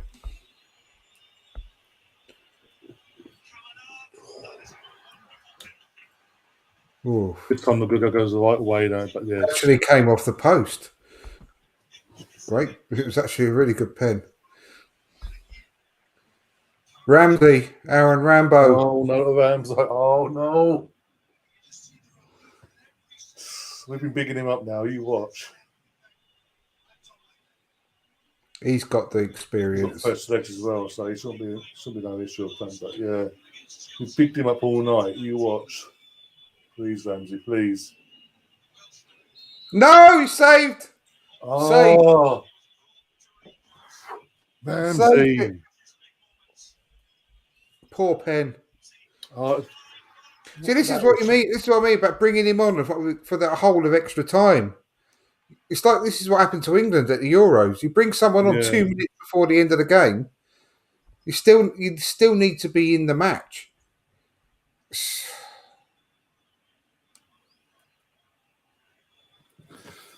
It's a poor pen, though. It was a poor pen. He went down the middle. Yeah, too casual. Way too casual. Oh, he's bottled it for him. I don't see. I can't see them. Oh, scored. Frankfurt scored. Kostic. Yeah. Another very good pen. Almost got a glove to it though. Now, you've got to score. Yeah, It don't matter when he gets side netting job again. I feel so sorry for them. Who's this? Number 25 for Rangers. The guy again. He's other one's just come on from the Leeds guy, Ruffier. See, why'd you get them to come on so late to take a pen? It's just ridiculous. I bet you're going to miss as well now. Come on, I can't barely watch. Go on, score. Oh yes, good pen. Scored. Come on. So it's Kemar all down to Roof. now. It's Kemar Roof, yeah. That's it. Got to save this one, or he's got to miss. Yeah. This or that. It's this or Frankfurt win their first European title ever. What a way to lose. And Ramsey, we bigged him up all night. So casual, that pen.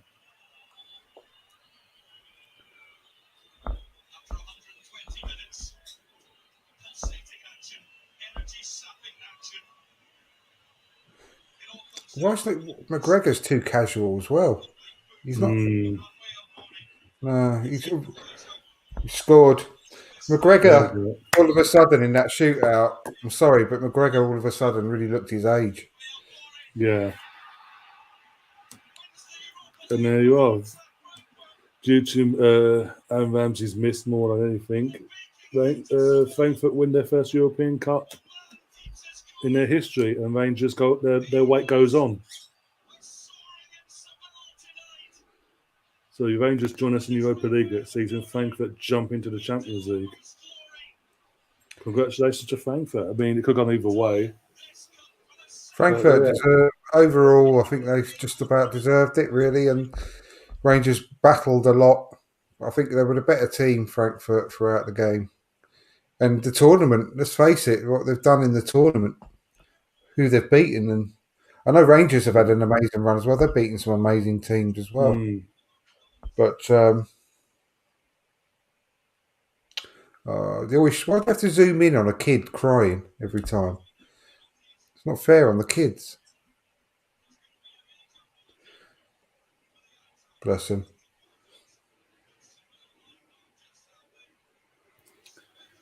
Another one. It's like the cameraman search out for them. The thing is, you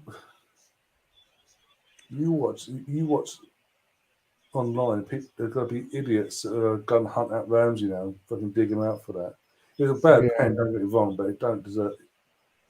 You ain't going to deserve any abuse. I mean, as you say, he got brought into the last few minutes. Well, it was Bukayo Saka all over again, wasn't it? In the Euros, Yeah. bringing him on with 2 minutes to go. I know it's just a pen, but you still got to have your adrenaline. You need to be in the game. I think you need to be part of the game to take a pen. You need to be on a lot earlier.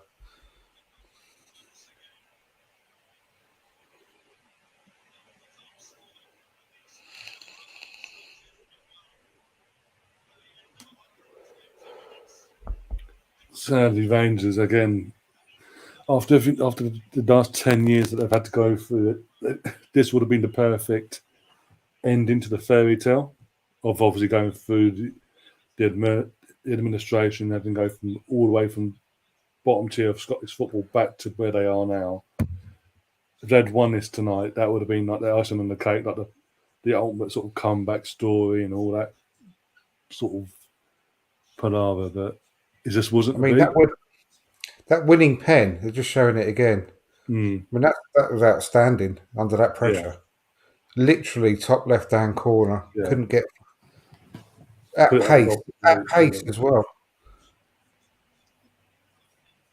No, exactly. Put it out the goalkeeper's reach as well. And as you said, it literally, we saw McGregor's age show in that penalty shootout. He did. He really looked his age there. Struggling to get down across. He did get to go the right way.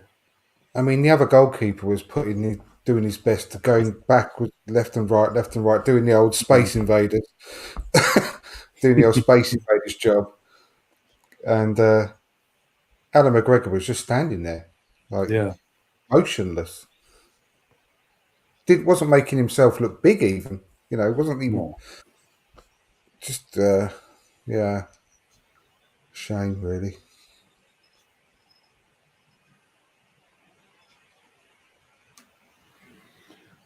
Stefan saying Rangers well done. No religious bullshit for me, as in obviously getting to the final and all that and doing what. Again, it's literally, even though I was just saying about the stats, about the shots and the attempts and goal and all that, that was just one side of it. It was literally, it wasn't as one-sided as the game suggested in terms of it being just Frankfurt, attack. It was sort of spaced out in different parts of the game, and sadly, Rangers couldn't hold on to that 1-0 lead. They had a couple of opportunities at the end of the extra time, but it just wouldn't go in for them. They can absolutely 100% be totally proud of themselves. Yeah, hold their heads high. They did everything. They left everything on the pitch. That's all you can ask for. Yeah, I don't think they could have done much better than they did. No. They put in a great performance overall.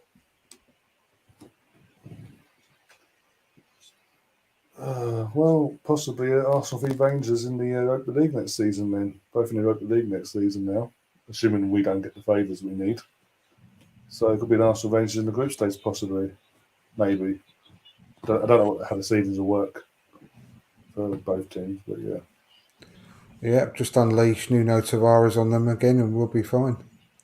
Again, before we got things, I was going to say, we brought up earlier about Nuno Tavares. With us obviously bringing in his Aaron Hickley guy.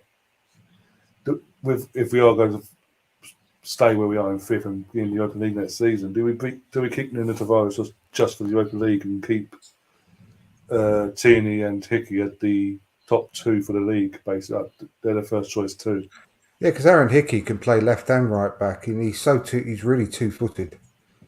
So he'd just be ideal backup for either. I mean, you keep him mainly as the backup or really to push Tommy Asu for his right back berth. And and at the same time, but obviously he'd be able to be pushing Tierney for a start as well because he's very, very talented. He's 6'1" and all, you know. Mm. He's a really big unit. It'd be great to push. You know, if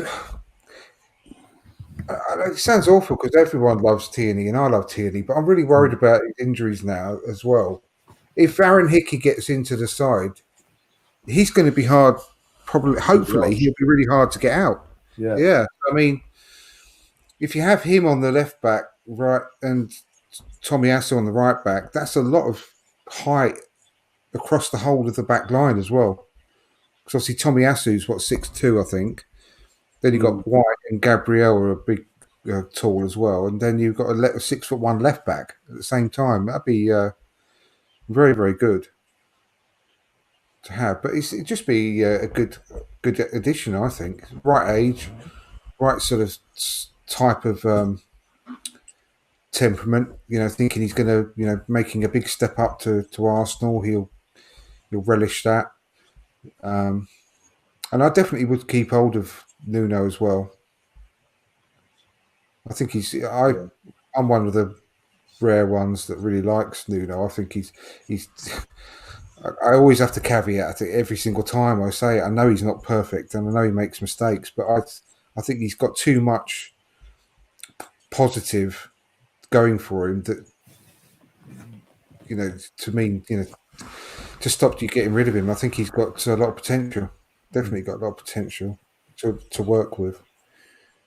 So, and I think it was a big mistake taking him off against Newcastle. I think we were showing some kind of threat with him on the pitch, and as soon as we took him off, it just sort of ended. But anyway, it's a story for another day, isn't it? But yeah, save it for next week's. Let's wrap. Yeah, exactly.